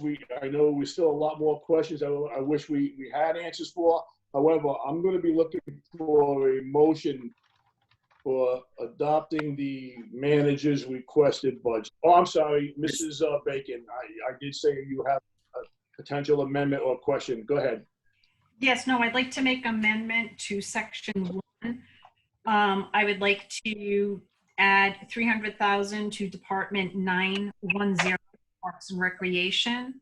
I would also like to add to Department 710, the Police Department, and 90,000 to go towards 2 police vehicles.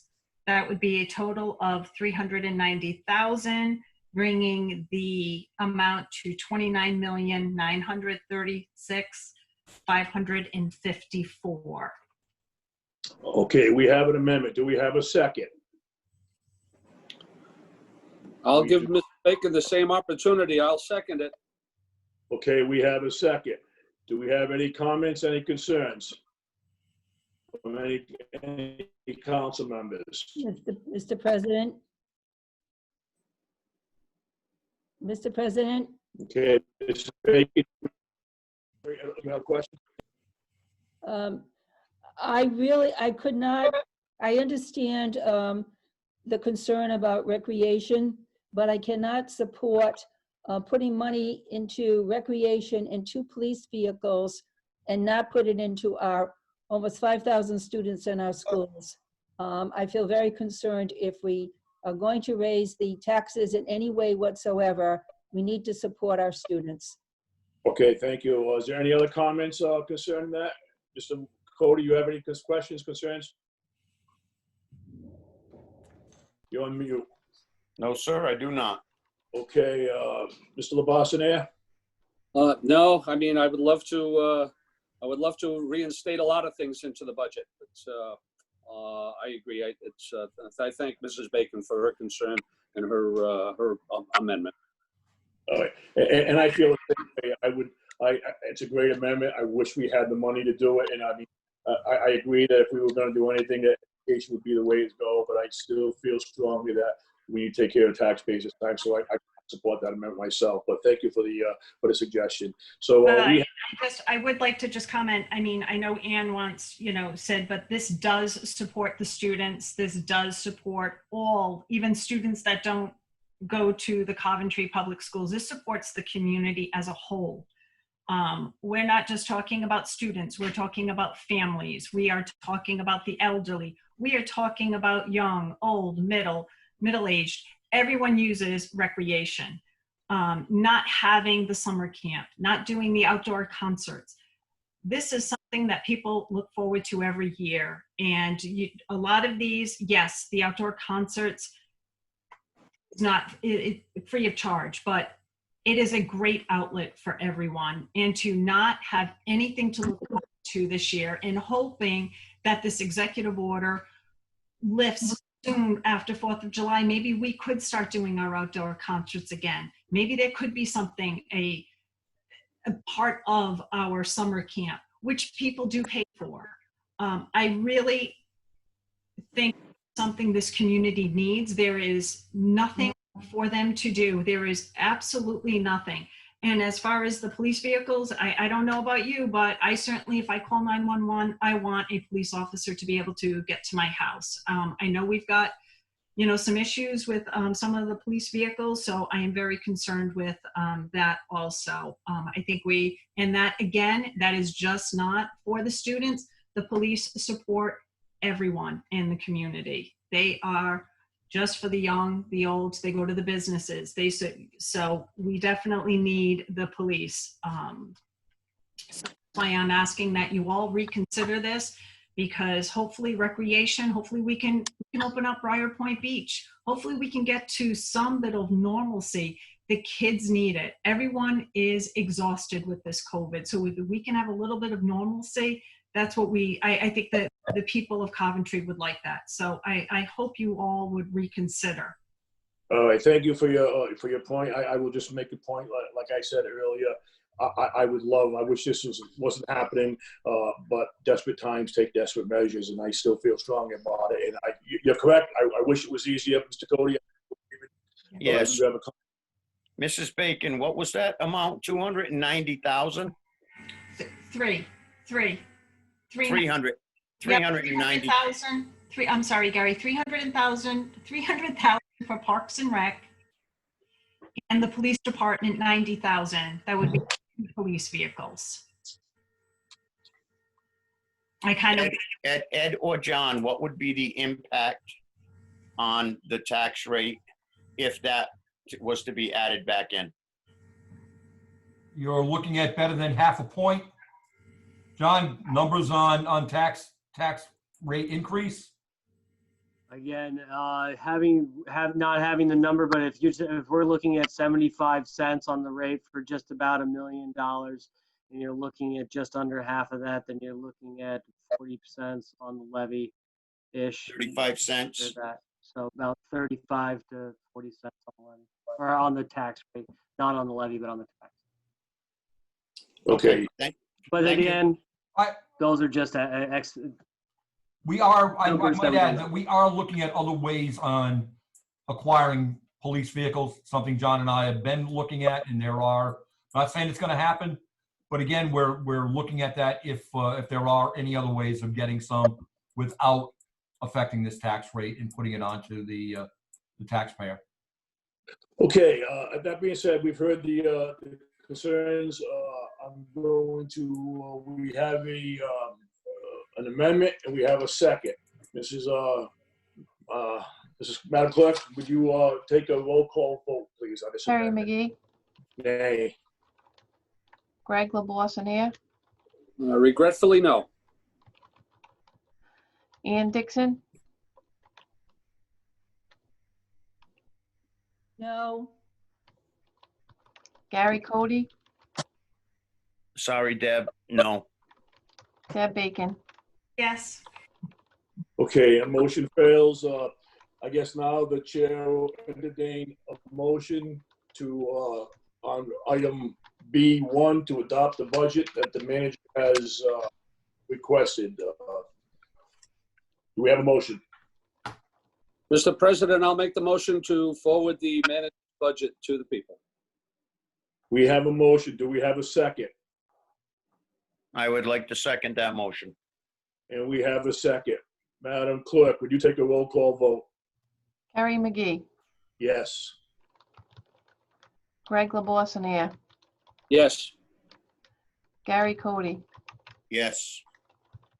Deb Bacon. Yes, as long as people will be voting for this budget, not the council. I want this to go to the people.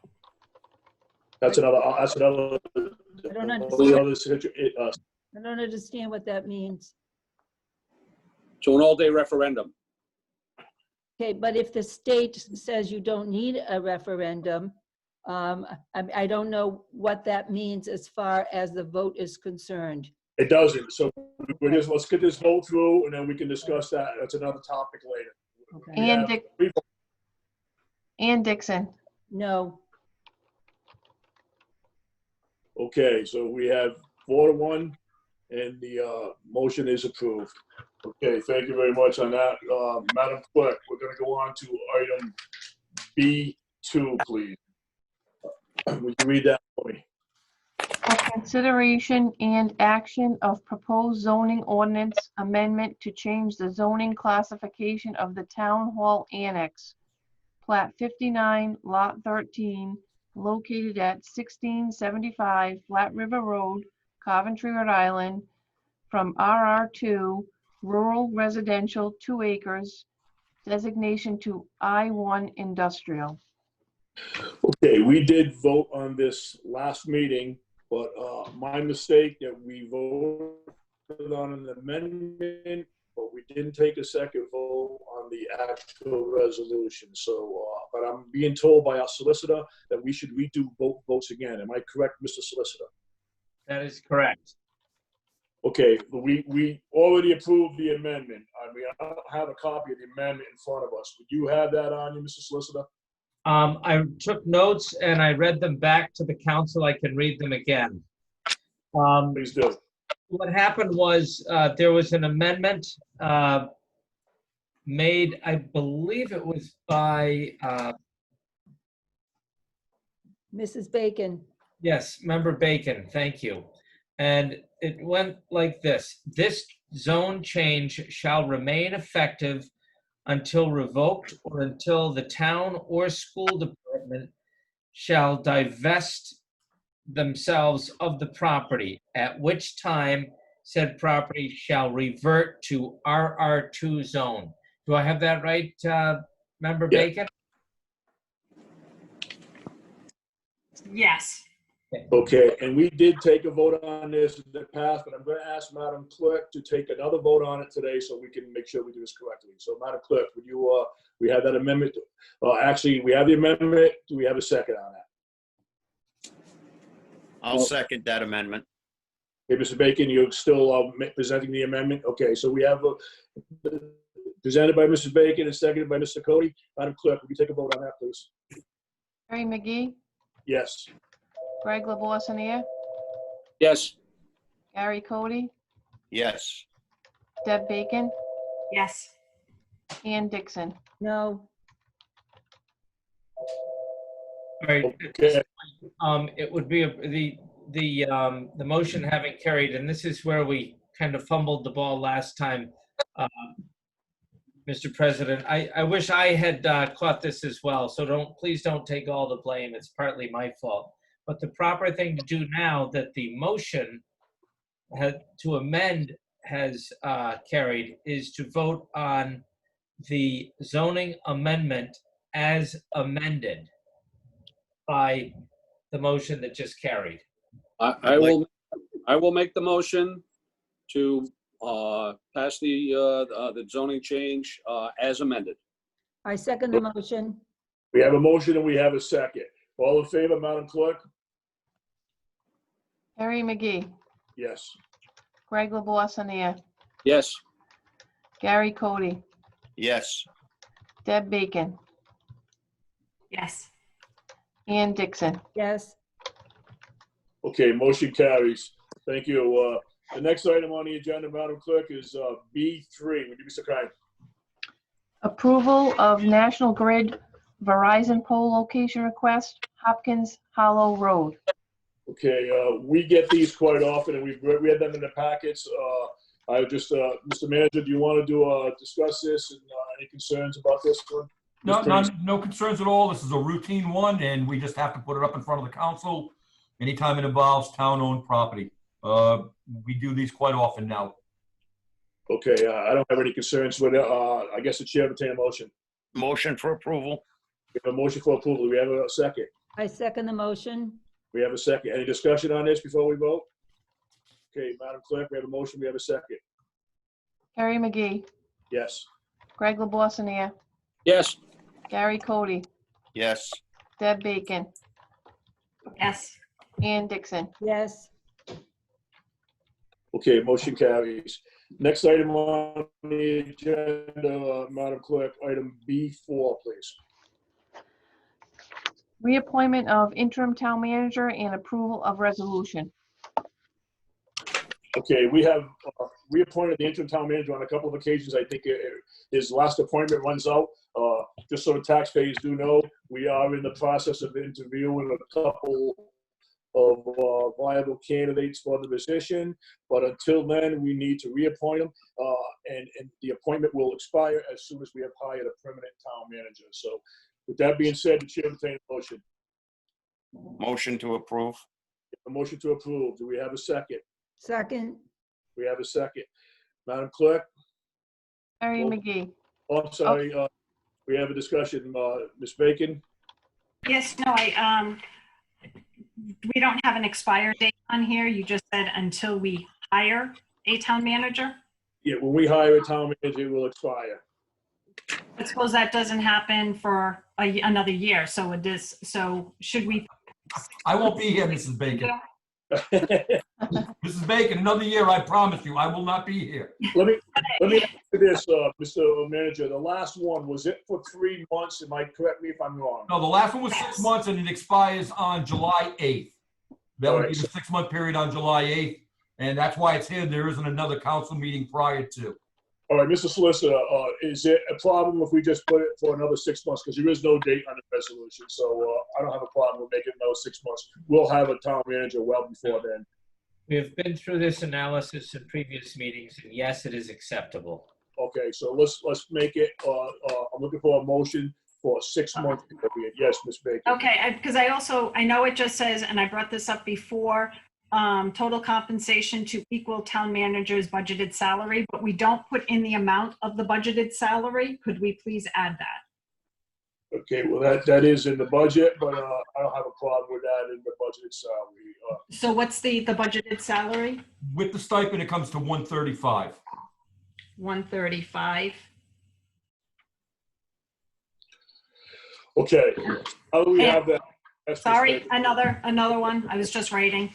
And I brought this up before, Ed, and please don't take offense, but No, have a contract. I do not. I'm going to be here probably 60 days at most, if that, Mrs. Bacon. I am retiring when this is all done. And we have had a contract in the past. This is just what the Yeah, budget. I get. The only contract I've ever been aware of for an interim, besides Steve Delaney, which was an outsider, but any internal contract, anyone, the only one was Bob Tebow, and he requested the contract for protection. That's why Bob asked for a contract, but no others that I'm aware of ever had a contract. It was the same that I have operated under, and we've had multitude of interims in the past. Oh, I know, but it's, it's just good to protection for the people and protection for you, Ed. That's why, before I asked for the contract, and everyone balked at it, but I feel more comfortable if you were to have a contract. Well, I really don't think it's necessary. We've had it. No, I just want to bring it up again. That's all. I'm hoping someone maybe changed their mind, but apparently not. Okay, point taken. So now we have for 6 months contract at the stipend of 135. Mr. Manager, is that correct? 135. The current budgeted amount is 135. That's the projected in the thing. We have not added any increase to that budget because the council has never voted on increasing that past the 135, even though you may have to with a new appointment. But right now it's at 135 and it will remain at that until after a new town manager is put in place. Okay, so now the chair will entertain a motion to extend the interim town manager's contract for a period of 6 months at the rate of $135,000. Was there already a motion in place, if I'm not mistaken? There was. There was. It's actually, There was a motion and a second. Can we amend the motion in the second to include the date and the dollars? Okay, we will amend the motion. We already have a motion. We have a second. Let's amend it to state that $135,000 and 6 months from today's date, or the ending date of I think it was July 12th or 7th of Mr. Manager. July 8th was the expiration for this current one. So effective July 8th for 6 months will be an extension of the other contract. So does that suffice, Mr. Solicitor? Does that suffice? Yes, it does. Okay, so we've amended that motion. The chair, Madam Clerk, we have a motion and we have a second. Mary Roll call. McGee, Yes. Greg LeBoissonier, Yes. Gary Cody, not if, health, no, I'm only kidding, yes. You can say that, I don't mind. Deb Bacon, Unfortunately, no, Ed, because you don't have a contract again. I'm sorry, no offense. No Please. problem, Deb, I understand. Ann Okay. Dixon, Yes. Okay, motion carries 4-1. Okay, thank you. The next item on the agenda, Madam Clerk, is item authorize 5. Authorize the interim town manager to extend contract with Four Leaf Incorporated, who is a professional service firm who specializes in providing plan review, project inspections, and on-call inspection services for authorization of building permits through December 31st, 2020. Mr. Manager, would you like to discuss that? Yes, when the council approved the 90-day contract, it kind of put us a couple of weeks shy of the budgeted year. We have looked diligently at attempt to try to fill this with a full-time employee. We have had no success, as most communities trying to fill this is having the same problem. I'd like to continue this contract till the end. We've got it in for 60 days. It's the same rate. Everything is identical to what we've had. We will be in negotiations to develop a full 1-year contract with call out for at night. Currently, right now, we're also using the outside services of the former former building inspector. That would be incorporated in part of this as well, if all goes well.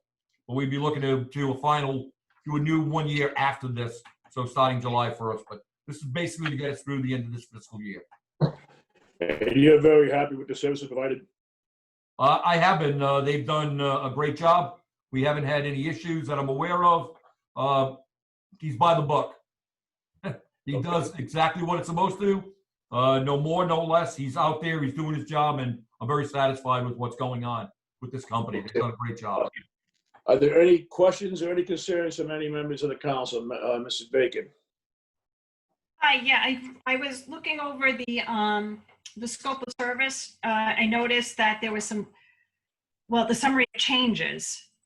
One of them, they did not list. It is under inspectional services. And they added a new inspectional service. It's the last one, SBC-10 Building Code Interpretations. They removed, which we had previously, were the SBC-9 Enforcement and Implementation Procedures for Projects under Jurisdiction of State of Rhode Island. Why was that removed? If Mr. McGee should be on. If he isn't, I know he's listening there. SBC 10 should be the updated codes from SBC 9, if I recall correctly, on why the change on that. It's just an updated code. So that's still that's still enforcement and implementation? Yes. Yes. Even though it doesn't say that? Well, it's all part of the inspection services, so. Okay, I just want to make sure that that's in there. Yep. Can someone confirm? Kev, you on? I'm on, yes. That is confirmed. The SBC is a state building code, and he will continue providing the services that he has in the past. So that building code, that definitely is the enforcement and implementation procedures for projects under jurisdiction of State of Rhode Island? Yes, it is. Okay, I wanted to make sure. Also, they have the new, under terms of agreement number, it's the bullet point 2. It has the off hour, the emergency response will be billed at a minimum of 2-hour rate. At the last, it says that they have the including holidays. What holidays are they referring to? Because they're not defined. Well, again, this was just to give us the rate in here. This isn't going on. We are not utilizing that service at this time. That will come in under once we have a new contract with them. They just included the cost in here, so we had an idea before they presented their full proposal for the year. That's Okay, all. but We are not utilizing that in any way, shape, or form. then why would it be in this contract then? He put it in. He put it in. We're not utilizing it. We're not doing it. It's not part of the base what we incorporated in. This came in, and we're just putting it out in front, but it's not being utilized. We don't work the holidays on inspections anyway. I mean, No, we don't. The only time they would be called out on a holiday, and Yeah, but that's this why, is an emergency response. correct. But we're not using the emergency response out of them at this point. This contract is simply extending past, to the end of the fiscal year under the same conditions that the original was. It's a 2-week extension. Okay, so if we're not using that, there's How no. did they add it in? I don't know. They added it in. So if we're not using it, then we should, if it's going to be for the next contract, we should strike this out right now if we're not utilizing it. If we don't call them out, we don't get charged. Excuse Yeah, me. but we don't know, Pardon? Excuse me, if I can just clarify that with Mr. Wozeker is indicating, in the event that our former building official is not available, if we have a fire that the building official is required to be called out to, if he's not available, this allows us to be able to call this company. We don't plan on using him during this fiscal year, but it gives us an opportunity to have a building official become available in the event of a fire on a holiday or off hours. Okay, but could we get clarification what holidays are? I just want to make sure that, what we think is not a holiday, they could define as a holiday. I just want clarification for this. Could we do that, please? There are no holidays as long as this is in effect. This is only going to be good to July 1. There's no holidays between now and July 1. I thought this is The 60 day, but this is again. August 15th. We set this up for 60 days simply to have a margin of error. So while negotiating the other one, we will have one in place ready to go for the beginning of the year. This is simply a cover to make sure we had the time. We're already in process to get one together with them. This is for the fiscal year, so it's going to come back to us again. Right. I know, but I'm just looking at the terms and it says June 17th to August 15th. That's all. I know you're getting frustrated, but I'm not getting frustrated, ma'am. I never get frustrated. Well, you're rubbing your head like I am, so I know I'm frustrated. So Well, I'm just reading it. That's all, and I know. And I knew when we extended it, we set it for the 60 days, I would get questioned on the 60 days and not just the 2 weeks. Yeah, well, because I know it. But that's why we gave ourselves some leeway to make sure we get the next contract in place. That's all. So here's my next question. The last time we did this, we did it by resolution. We're not doing it by resolution tonight. Why is that? Good question. I'll put that one on me. I didn't write up a resolution on it. I felt that it was just 2 weeks and we were looking just to extend the existing that we already had. That was authorized by resolution. I'm putting this up just to make sure that the council has no problem with it. Mr. Solicitor, is that acceptable? It's acceptable. Okay, thank you for that clarification. Mr. McGee? So, we don't have a resolution, but it's a 2 week, just to extend it for 2 weeks. We possibly won't even use it. Yes, Mrs. Dixon, please go ahead and ask your question. I understand that Fall Leaf has provided us with good service. However, I'm looking on page 10 of 19. It says summary of changes. It refers to addendum 1. I don't see any addendum 1 in my packet. Some of the information. Thank you, Ann. I was bringing that up next. Some of the things are mentioned in the terms of agreement, but I believe that when we are asked to approve extensions of service, et cetera, what documentation we receive should be complete. It says the summary is in addendum 1. That's the crux of the whole thing, and we don't have addendum 1. And I couldn't find addendum 2. It revises the language. It reference to required days and hours. I'm assuming that's the off-hour response, but I wasn't 100% sure. All I know is it refers to the summary of changes are all in addendum 1 according to my copy here on page 10 of 19, but there's no addendum 1 in our packet. So it just brings us back to a point that I've made before. Mrs. Bacon has made it before also. Sometimes the documentation is not complete. We have full trust and faith in our manager, but people come and go, and then we're left with these contracts and we go back and read them, and sometimes they're vague, they're not complete, and we don't know what the heck we voted for. So I just want to make sure that we tidy up and that we have complete documentation. So am I missing something or not? Mr. Wazika. Again, I gotta take the hit on it. I thought I had put the whole thing in the package. I didn't notice that addendum 1 wasn't in it. I can send you addendum 1, but it pertains primarily to the emergency services. Like I said, that we're not going to. If you want to table this, table it, and we'll put it up in front. Actually, I put this out only because, with the cost of this weekly over the next 2 weeks, it doesn't even come in under the threshold of the limit of purchase. I did it simply as a courtesy. I didn't want to do it without it going in front of the council. but we're looking at less than $10,000 on this over the next 2 weeks. I just wanted the council to have it in front of them and to be able to authorize that we continue with the current contract. And I should have had that addendum in. So I take the blame on that one. President, can I ask a question? Yes, sir. Please. Mr. Town Manager, how long are the two addendums that you omitted to include in the packet? Is it something that the members of the council could read and review before the end of the meeting and we could just move this down the agenda? Kevin, do Because you you have that can amendment? Do you distribute have that it addendum now. one? There's absolutely no reason you can't distribute it now. Yeah, Kevin, do Mr. you have it? Wazika, I never saw a copy of this addendum or of this short term. I only saw the newer one that will be presented for the new budget. Yeah, I gotta be honest, this was the whole package that I thought this was the whole package that I received from them. I did not. Look at this. Let me ask you this, Mr. I Manager. have, Mr. President. Let me ask you this, Mr. Manager. If this gets tabled, will it affect the services that are going to be done for the next 2 weeks? We need to continue the services that they provide. Okay. Nothing so- is changing, nothing is going on.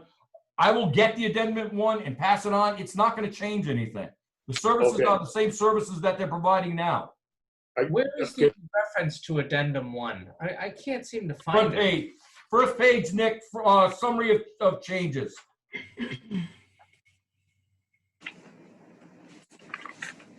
Just a minute. I mean, it's going to come back to us in 2 weeks. I think it's real technicality that 2 weeks services that we need to continue our services. It's going to come back to us with a plan, a contract for a year. But you know what, they did this the last time they sent, we had a lot of questions about the contract, things were also missing, and we had to correct it that night. So I think, we have to get this correct. Plus, when this comes back before us, could we also get a update on what we've paid out to Four Leaf, how much they billed us, and how much the town has paid out so far? I can send that to everybody tomorrow morning. I'll send that out to everybody. It's a line item in our budget. I'll send it out to everybody. Excuse me, if I may. I've just approved May's monthly bill for the 66 hours, and it's $6,270 per month. So we've had it for 3 months. So just multiply that by 3. Thank you. McGee, Yes, Mrs. I would like to offer what might be a simple solution, I hope. Under summary of changes, if we remove the terminology addendum 1 in those 3 places and just say summary of changes, the term of the existing contract will be for 60 days beginning June 17th to August 15th. We just do a little wordsmithing under summary of changes. We eliminate addendum 1 and I think would be A-okay. Mr. Solicitor, I want an opinion on that. Yeah, I think what Member Dixon is saying is there are actually 3 references to addendum 1 under the heading summary of changes. I think what Member Dixon is proposing is eliminating, leaving the first addendum 1 reference and eliminating the other addendum, the other 2 addendum 1 No, I'm not, that's not what I'm suggesting. What I'm suggesting references. is. Is that right? No, what I'm suggesting is remove the word addendum 1. And that first bullet just says, extend the term of the existing contract for 60 days beginning June 17th, ending on August 15th. Amen.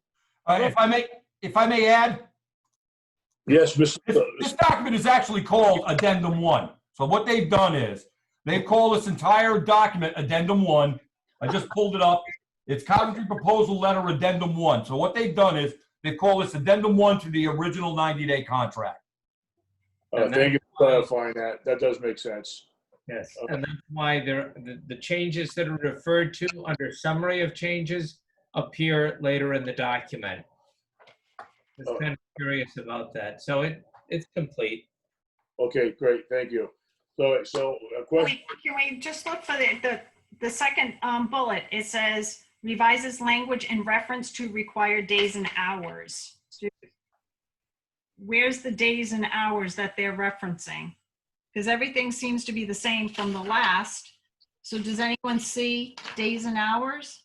Bullet number 2. It says right after, days and hours, Monday through Friday, 7 to 3. Right. Yeah, but that's the same that we had before. So,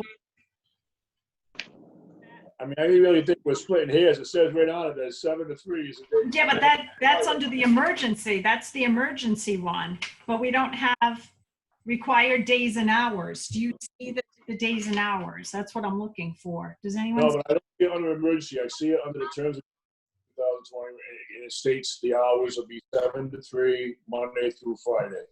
That's bullet 2. So I really think we're nitpicking it. I mean, I think we've got a clarification. This is considered addendum 1. We're talking for 2 weeks to continue on service. I mean, with that being said, I mean, I think the solicitor has already given us a clarification on it. I think it's going to come back to us in 2 weeks with a complete contract. So I'm going to entertain a motion. I make that motion for approval. We have a motion. Do we have a second? I'll second it. We have a second. All in favor, Madam Clerk? Harry McGee, Yes. Greg LeBoissonier, Yes. Gary Cody, Yes. Ian Dixon, Yes. Deb Bacon. No. Okay, motion carries. The next item on the agenda, my paperwork here, Madam Clerk, is B6.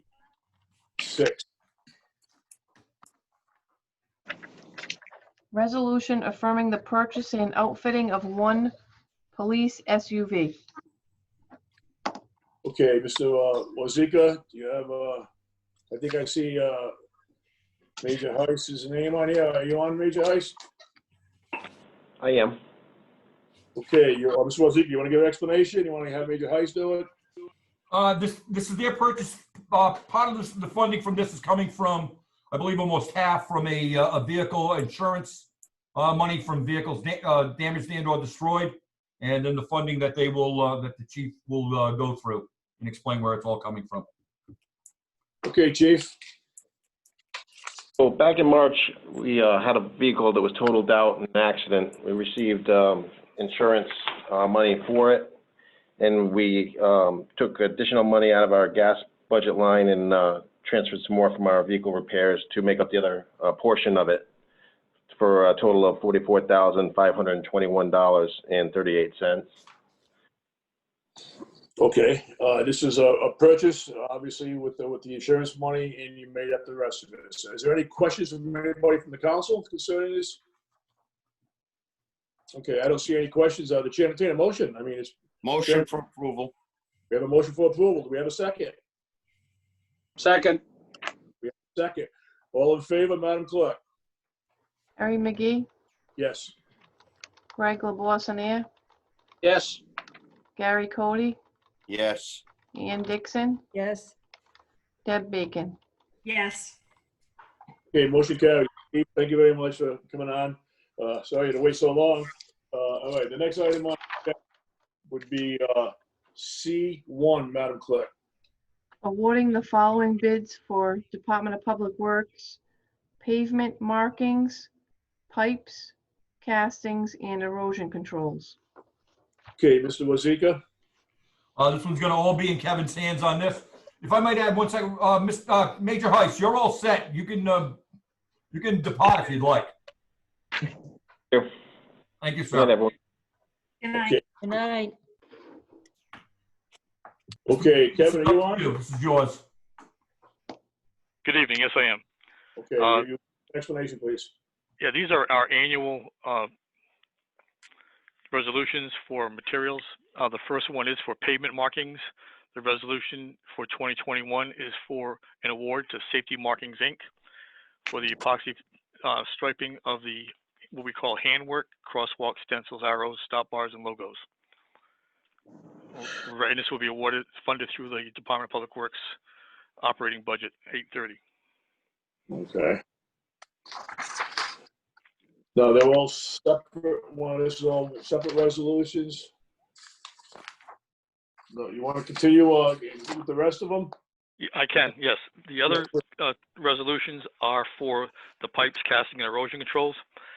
Both bids, as we have in the past, have come within pennies of each other. One company had 16 low bids, the other one had 15 low bids. And we're recommending we award a primary award for the material to E.J. Prescott of Lincoln, Rhode Island, and a secondary award to Warwick Wind Water Works. And those will both be paid for out of our Division 830 budget. In the event that one company does not have something, this allows us the option of going to the other company to pick it up, just not to stop production of a project. Okay, yeah, these I recall every year coming in, I think we did the same thing last year because they were so close that some companies have some pipes and some don't have it, so it doesn't hold us up from completing our project. So we heard an explanation from DPW directors. Any council members have any questions? Okay, Chair will entertain a motion. Should we take all of the resolutions Yeah. at once? They're all the same, basically. I mean, there's no difference, just accepting the 3 or the 4 contracts that you read, 3 of them actually, 3 resolutions. So I'll do them all together. Then I'll make a motion to approve all 3. Okay, we have a motion to approve all 3. We have a second. I second. Okay, second the motion. All right, we have a second. All in favor, Madam Clerk? Carrie McGee. Yes. Oh, sorry, Carrie McGee, yes. Yes. Greg LaBoissonier, Yes. Gary Cody, Yes. Deb Bacon, Yes. Ann Dixon. Yes. Okay, motion carries.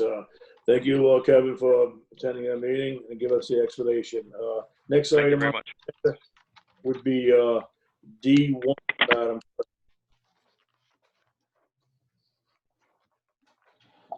Do we have to open the public hearing? Well, let's just explain what it is first, then we'll open Okay. it. D1, please.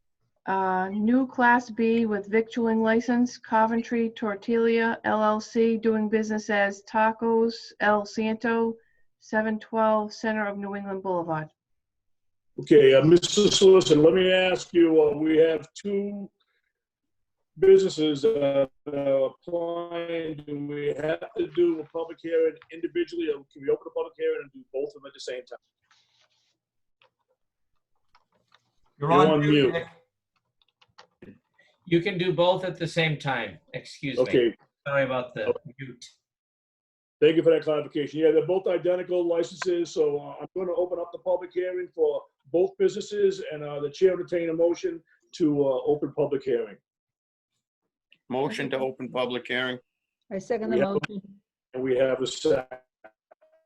All in favor, Madam Clerk? Carrie McGee, Yes. Greg LaBoissonier, Yes. Gary Cody, Yes. Deb Bacon, Yes. Ann Dixon. Yes.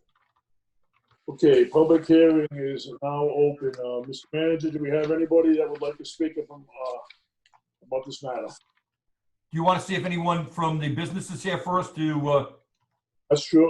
Either one, the business can speak or the public, I'm fine. If the business want to give an explanation, that's fine. if the owner or representative from either business is here, would you please raise your hand so I can bring you into the meeting?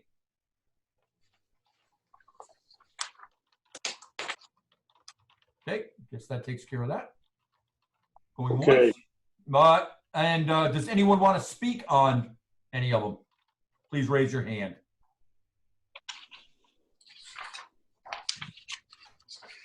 Back to you, sir. I got nobody at this point. Okay, so we've given them the opportunity for a public hearing. Oh, I've got one that just popped in. Okay, please do. Oh, she just, yep. Allow to talk. Sue, would you please state your full name and your address? Hi, this is Sue Silva from Remax. I came to support a business T-Bones that's on the list for tonight. Is that what we're doing right now? Yes. ma'am. He was on the call, so I don't know if he wasn't unable to raise his hand, but he was here. I was just here in support, so. Maybe, see now he's not here, if you could give us a little what you know about the business? Well, it is a barbecue. hang on a second, just a second. It's going to be a fantastic barbecue and ribs business that's going to be opening over, or would like to open over in the the old Papagino's building on Tyoke Avenue. And yeah, they have an on-the-road service right now, the catering trucks that they do at all of the different fairs and so on and so forth, and they wanted to make it stationary. I think it's a wonderful concept. The owners of the building were supposed to be on the call too, the Kaufman family. Wonderful people. We have high hopes that they'll be able to take advantage of the sad circumstances we're in right now, you know, with the outdoor dining and the drive-through. They're converting the building. We don't have anything like that in the town, and you know, I think it's going to be great. I wasn't prepared to speak, so I apologize. No problem. I appreciate you speaking for me on their behalf. That's a beautiful building. I'm glad to see that a business is coming in and utilizing that building. I don't have any questions, except I wish they were on so I could welcome them aboard. It doesn't say anything about entertainment. I believe it's just a food. So I think, Mrs. Dixon, did you have your hand? Do you have a comment or concern? No, I do not. Okay, so are there any, Mrs. Bacon? Go ahead, you're on mute. Okay, thank you. Hi, yes. Hi, Sue. I don't know if you can answer this. Do you have any idea when they're planning on opening? Well, they're in the process right now of just getting everything that they need to do as far as all of the permits and all of that. So I would say within the next couple of months at the latest. I know that they're on tonight to get permission, I think, for the, oh, they don't hear, he's texting me that says they don't hear him. Oh. So I'm not sure what the problem is there, but he's texting me right now. Anyway, it's a couple of months that he's within a couple of months, and he's on tonight to, I think, get permission for the liquor license in addition to any other permits that were necessary. I'm going to put him on speakerphone though, maybe if I can get him. If he's on, ask him to raise his hand. I'll bring him in. He's telling me just to keep going. I don't want to keep going. I wasn't prepared. I'm embarrassed. But hold on. He's You're doing fine. to raise your hand. Fine, Sue. All right. So I just told him to raise his hand. I don't know if he can do that or not, but if not, call me and I'll put you on speakerphone. So, Wazee, can you see him? Nope, I do not see a hand raised. Okay. So he's thinking opening in a few months. Can you ask him what he's thinking for hours of operation? Yeah, I'm calling him right now. Oh, okay. Hello, Sue. Hi, I have you on speakerphone. Somehow we're gonna do this way because they can't get you to. For whatever reason, it wasn't connecting. I don't know why. That's okay. So why don't you talk? I'm gonna put you next to the microphone. I have Tony on Anthony on the phone right now. Mm-hmm. Hi, Anthony. Bacon speaking. I think I can hear them. Okay. Yes, it's going to be a barbecue restaurant. Our plan is to try to get it open within the next 2 to 3 months. And there's a few changes we need to make. I believe you have the paperwork there that are going to show like an outdoor expansion of 24 seats on the outside of the building. Not much change to the building other than putting a side door going through the building into the outside area. There's 5 trees that we're looking to take down, possibly move to the back, and concrete the edge of the building there to be fenced in for that seating. Well, sir, I thank you. I wish you luck with this. I mean, I'm thrilled to have utilizing that building. It's a nice piece of property. It's a good location, and obviously, this council welcomes any business in the town, and especially at these trying times. So I appreciate you want to come in here and be part of our community. So, is there anybody from the council who has any other questions? Yes, Deb. I just have one question. Anthony, what are your hours of operation? What are you thinking? We're thinking we're going to be opening at 11 in the morning until 10 at night, 10 to 11 at night. And we're going to be open for breakfast on holidays and Saturdays and Sundays. Is it going to be 11 to 10, 7 days a week? What's that? During the week, yes. Okay. She was asking if it was going to be open 11 to 10, 7 days a week. 7 days a week, yeah, that was the plan to start. I mean, we certainly might adjust it later if we need to. But Okay. then we'd also be open for breakfast on holidays and then just Saturdays and Sundays. So like 6 in the morning. Okay. Thank you. Okay, you're All welcome. right. Cody, you have a question or comment? You're on mute. You're on mute. Mr. Cody, you're on mute. Yeah, I'm here. Okay. Anthony, Carolina or Kansas City barbecue? Well, I think it's going to be more Kansas City. I think me and you are going to get along just fine. I think That's we good. may.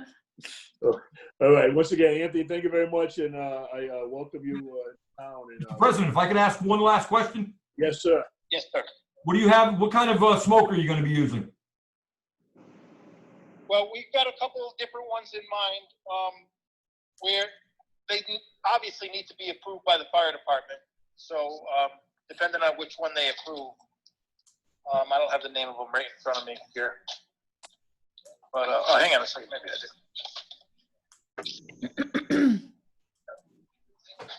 No, I don't have it right in front of me. I just gave all that paperwork over to Kevin McCann at the fire department. Don't worry yet. It'll be wood fired. Oh, No, it's Steph. it'll be gas fired with a wood smoker. Thank you. Okay. Are there any other questions from any of the council members? Okay, seeing none, I appreciate it again, Anthony, and I guess we also going to accept any questions, any comments from any public on the tortilla restaurant also. Is there anybody else waiting to come in for public comment, Mr. Wazika? No one at this time. Okay, we've had plenty of opportunity to come online and request. So with that being said, I will entertain a motion to close public comment. Mr. President, Yes, sir. there are other items on the other page which are in the public hearing for license renewals. Should we go right through with the listing them and ask if there's any, and then close public hearing and everything? Yes, sir. Understand. Okay, yes, we do have a new Class B victualling and live show entertainment and outdoor expansion on the premises. License will not be issued without the positive recommendations of the zoning department, and please have perform a record checks with no issues. So there will be, if it passes, live entertainment. Anthony, are you still with us? I don't believe so, Mr. President. Okay, so there will be, with positive recommendation for it, still got to go in front of the zoning board, so he's going to be looking for a Class B victualling and live outdoor entertainment license also. Let's see if I missed anything else. I wasn't referring to his license anymore. There are other licenses for application of renewal and auto salvage and other ones that are within the public hearing. Okay, so you want, I'm sorry, yes, we're gonna keep the public hearing. All right, so what we do is, we've done Coventry tortilla and we've done T-bones. So thank you for correcting me. It is the public hearing for application for renewal for auto salvage license of Capozzi Auto. Is there anybody, Mr. Manager, that looking to speak on that behalf? Anyone from Capozzi Auto Salvage, please raise your hand. All right. Okay, the next one we have, I've got someone, sir. okay, we have someone. You, Please bring them you on. unmute, please.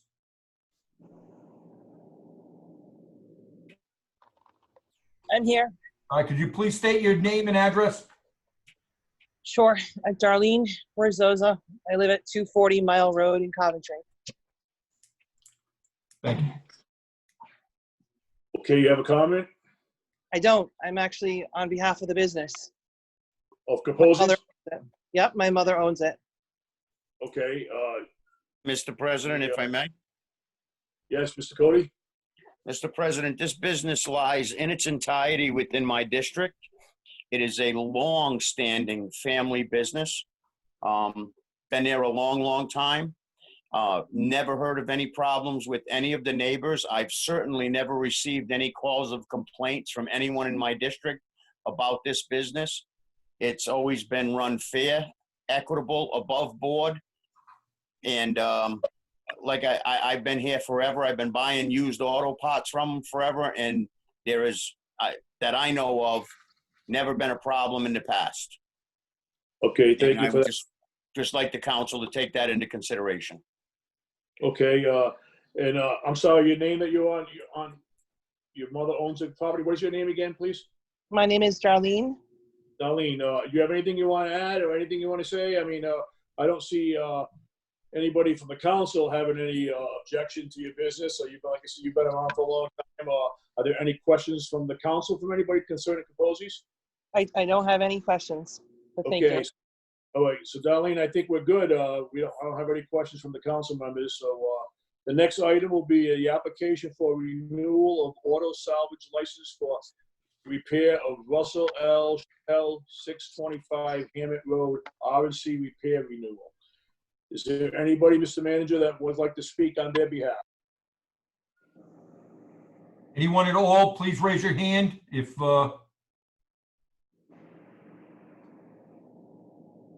Okay, are there any council members who would like to speak on or against this business? Mr. All McGee? right, seeing none. Yes, Mr. Mrs. McGee, Dixon. I noticed that this business is on Hammett Road, which is a residential area. I know Mr. Wazika lives in that area. Could you please let me know what's the zoning for that particular business on Hammett Road? what's the what, ma'am? What's the zoning? Because I thought Hammett Road was just residential and I see a business there. That business has been there for years and years and years. I've lived in town for 40 years. It was there way before I was. It's been allowed. This application comes up every year and they've been continuing to operate. I'm not aware of any complaints involving this location. And the zoning officer indicates he has no concerns with it at all. So the zoning officer was there recently? He's given his okay on this. Okay, because I am concerned because that is a rural area and it is also a residential area. It is. It's not far from my home. I And know. as I said, it's a very quiet business. I've had absolutely no complaints at all from anyone in reference to that. Thank you. You're welcome. Okay, the next business would be item 5 is secondhand license renewals for Dee's Walk-In Closet, 820 Tyoke Avenue. GameStop Incorporated doing business as GameStop at 672 Center of New England. Anthony Village Antiques, 658 Washington Street, and So Sophisticated at 303 South Main Street. Are there anybody that's looking to speak on or against their behalf, Mr. Wasica? At this point, I see no hands raised, going once, going twice. Still no one. Okay. Any council members have any concerns? Yes. Ms. Bacon, go ahead, please. I don't have any of their applications in my packet. And does anyone else have them? I have none. Joanne? There is no attachments on it. It should have Like been. I have nothing. It ends with the Oh, license renewal for the RC repair. That's it. I don't have anything for the secondhand license renewals. Yeah, I didn't have it in the packet either, but why we have. Okay, I just didn't know if I was missing something. No, I didn't receive it either. But while we have the public hearing over, we can see if there's any concerns with the public and then maybe. Okay. All right, thank you. Yeah, Mr. President, you can open the public hearing, get the public hearing done, and then if the council in its wisdom feels at the next council meeting they can renew the license, we can do it then. Okay, fine. Thank you, Mr. Solicitor. So is there, Mr. Wazika, once again, is there anybody from the public that wants to speak on or against this? There is not. There are no hands raised. Okay, is there anybody else from the council? I think it would be good that if we, the public hearing has been completed and we'll, I think we would probably bring up the last business, or the last secondhand licenses renewal at our next meeting when we can review. With that being said, the chair will entertain a motion to close public hearing. I'd like to make a motion, we close public hearing. We have a motion. And we have a second. All in favor, Madam Clerk? Harry McGee, Yes. Greg LaBoissonnere, Yes. Deb Bacon, Yes. Gary Cody, Yes. Ann Dixon. Yes. Okay, public hearing is closed.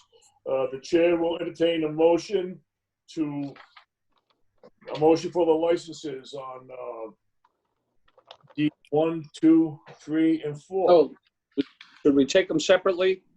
We could do that if you feel better doing that. So let's entertain a motion for a new Class B victor lane license, Coventry Tortilla at Center in New England. I'd make that motion. We have a motion. We have a second. I'll second it. We have a second. All in favor, Madam Clerk? Harry McGee, Yes. Greg LaBoissonnere, Yes.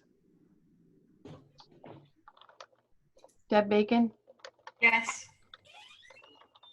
Gary Cody, Yes. Ann Dixon. Yes. Okay, motion carries. The next item will be a new Class B victor license for T-Bones Grill.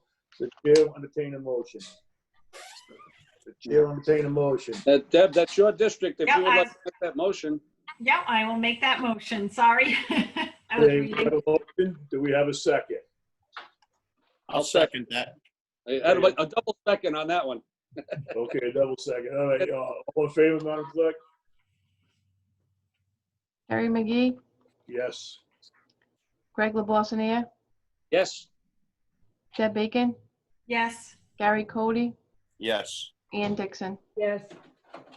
Okay, motion carries. The next thing would be application renewal auto salvage license for Capozzi Sales and Salvage in the London Turnpike.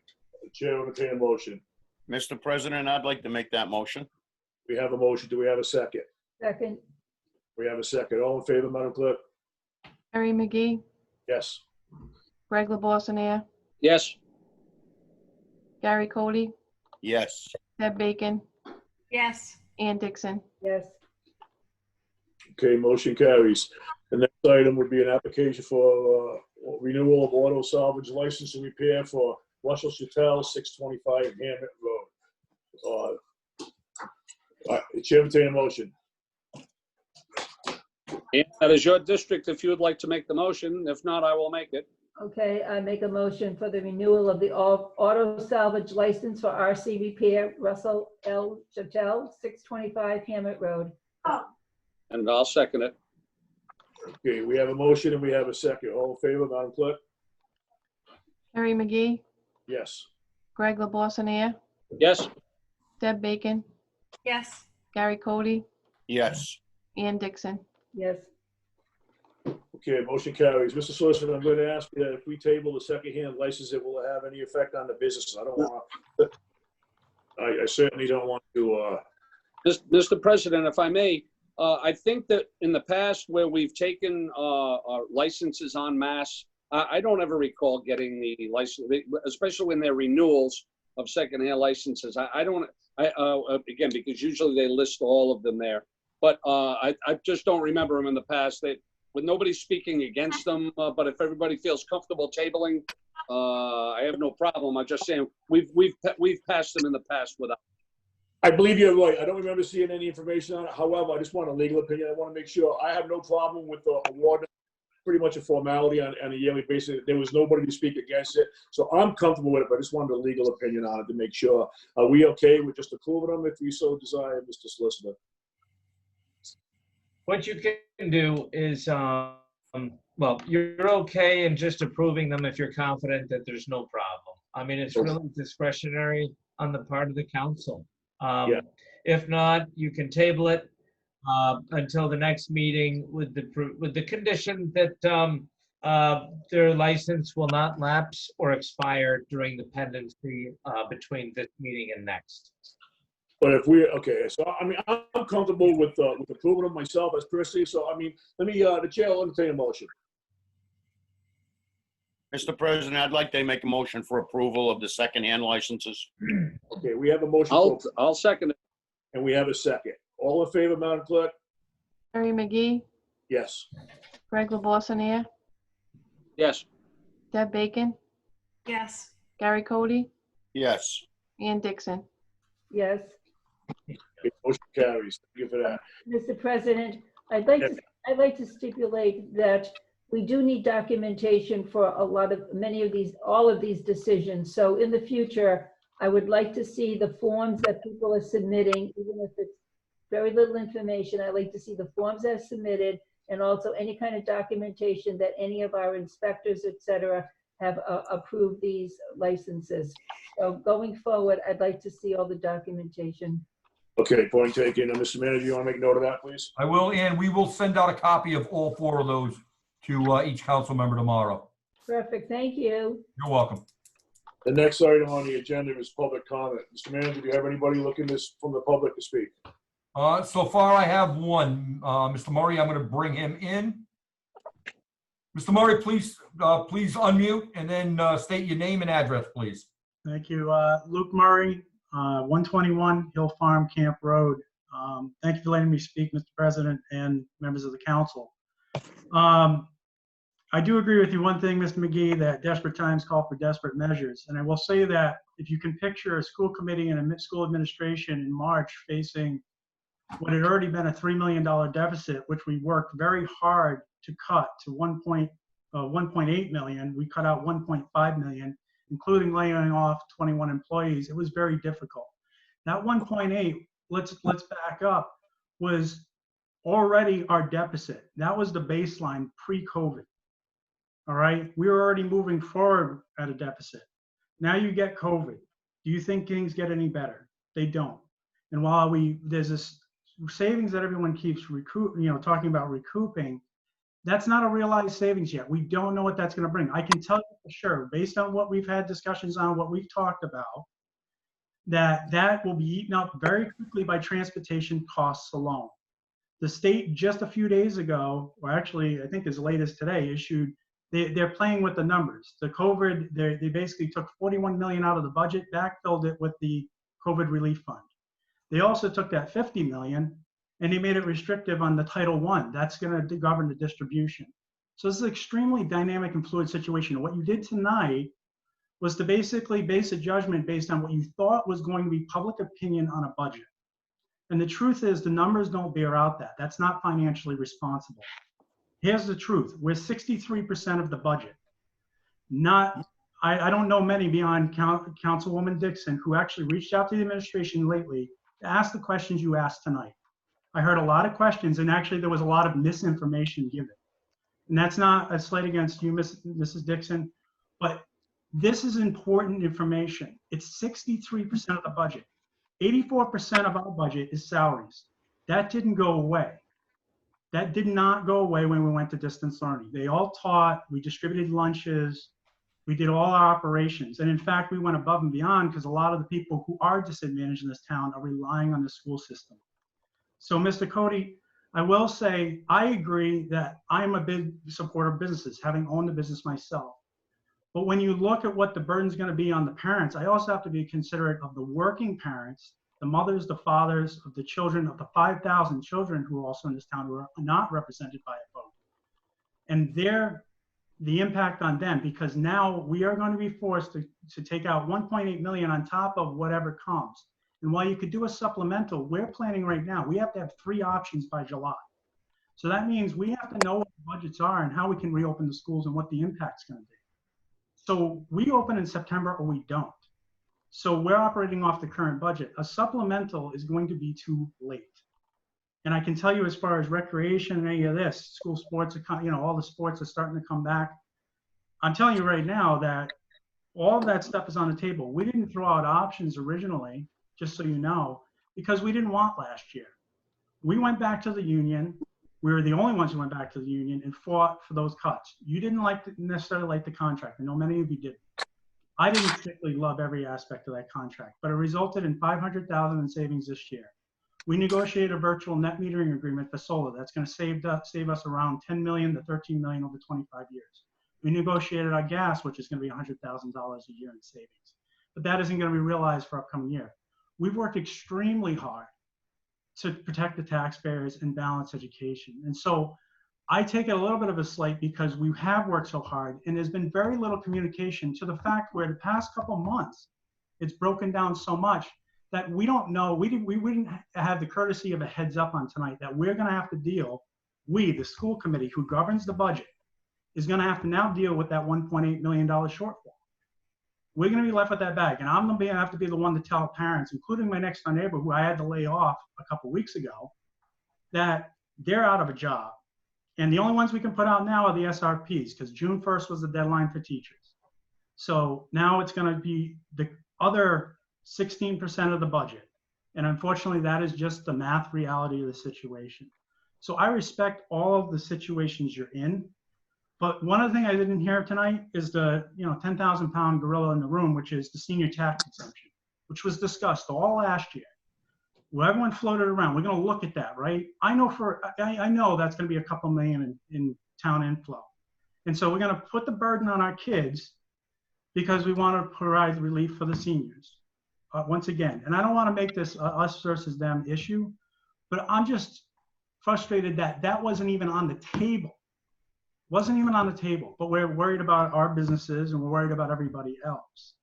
So I appreciate the time and allowing me to speak. I appreciate the courtesy, but it's just extremely frustrating to know that you've done the work to cut 1.5 million out already. Come into this thing with what we thought was an honest budget, and why we stood behind that budget was because we believe in that budget. That is the budget we need, and we were being honest. But now I'm going to have to go out there and rally up the troops to basically vote against the budget. You want to put this to the voters? I encourage you to do so. Put it to a financial town meeting. What I wanted was put the honest number out there so people could base it on the math. But now we're going to have to put something out that, quite honestly, I can tell you it's only going to kick the can down the road. Next year, the numbers are 2% with a freeze on steps this year. That's what we negotiated, and that's what's on the website. I checked it. But that 1.5% increase is coming. That train's coming too, including probably healthcare increases and everything else next year. Level funding this year is only going to exacerbate that issue because the COVID-related expenses are a one-time shot, even if we get Fed money, with all the stipulations and mandates that are going to come with it. So I appreciate your time, but I urge you to reflect on this because when I come back and tell you next year we're going to be at a 4%, and by the way, I have to cut X, Y, and Z, it's going to come back to this decision. And I'll bring it back to this decision every single time. Thank you. Okay, thank you, Mr. Murray. So, Wazika, is there anybody else? We have 2 more coming in. I'll talk. Ms. Shockley, if you could, and just identify yourself, your full name and address, please. Yes, Kimberly Shockley, 12 Kingswood Drive. Because public comment doesn't come to the end, I've had about 2.5 hours to sit and stew over my comments. So first of all, during this meeting, I believe it was Mr. Cody who said that the town has to make cuts, but the school doesn't because they're increasing their budget. But you just heard Mr. Murray say that we're losing 21 teachers in our school system. Now, everyone's upset that our homes are increasing in value and they're all trying to fight those revaluations. But the fact is, people are moving into this town because it's a nice town with nice houses, nice yards, and a place you want to raise your family. What you have done is you have told me I can keep my tax bill the same, but my product that I'm getting for it is inferior. So you're pretending that what we're all looking for is to keep the same tax rate and pay the same amount every year in our taxes. But it's not your job to control my budget. It is your job to give me a town that I want to live in, that I'm willing to pay taxes towards. So right now, you've told me I'm paying for a Lexus, but I get a Kia. And I don't think that's what people really want if you gave them the true situation that was happening. So all these parents, when you talk about Facebook and what you're seeing, they all have reopen RI and get sports back. Well, I'm gonna have to tell my 6th grader that if sports come back to Rhode Island, he's not gonna get the opportunity to play them because they're probably getting cut from the middle school budget. So I no longer like my school as much as I did last year, or I might if I was paying more in taxes. Now, I don't want my tax bill to go up, but I'm an adult. And if I'm paying property taxes, it means I own a home. Now, for the older residents in the area, they might not have a mortgage, but right now interest rates are at all-time lows. So many people have worked on their budget in different ways, but frankly, that's none of your business. Your job is to say, what is the product that you need in order to want to live in this town? And what you've done is made it so you really can't make our schools that product anymore. Now, the increase in taxes for me, and probably any parent that thought about it, is so much less than sending my kids to private school that it's not even comparing two similar items. So you can't just come at your job as our town council members thinking, you don't want an increase in your taxes. Well, of course we don't. But it's your job to say, this is the product that we're trying to help you pay for. Like I said, I've sat here for 2.5 hours and been shocked that during these meetings, you don't ask for this public comment until this point. You've already voted. My public comment doesn't matter to you. You've made that very clear by holding this to the end of the meeting after the vote. So this was really disappointing, and I'm more than happy to help Mr. Murray rack up the necessary votes if possible. Oddly enough, this year, though, it's confusing, because last year, the same people we were telling, please vote yes on this budget, we're going to have to try to reverse them out and say, please vote no on this budget, because the same reason, it's not good for what it does for our schools. So that's all. Thank you. Okay, thank you. So let's see, is there anybody else? There is. Mr.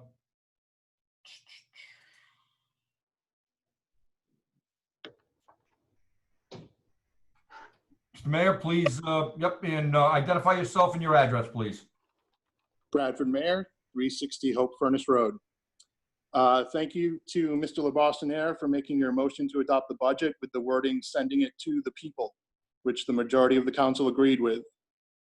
Just because the state may pass a law or whatever it's called, that you may have the option to not have FTM in referendum, doesn't mean that you have to do that. You should send it to the people, and I'm not sure if it would require another vote from the council to bypass that whole process, but the majority of the council is obviously not in favor of skipping that process. Thank you. Okay, thank you. Mr. Wozniak, is there anybody else? There are no one else. There's no one else at this time. Okay, there's nobody else. The chair will entertain a motion to adjourn.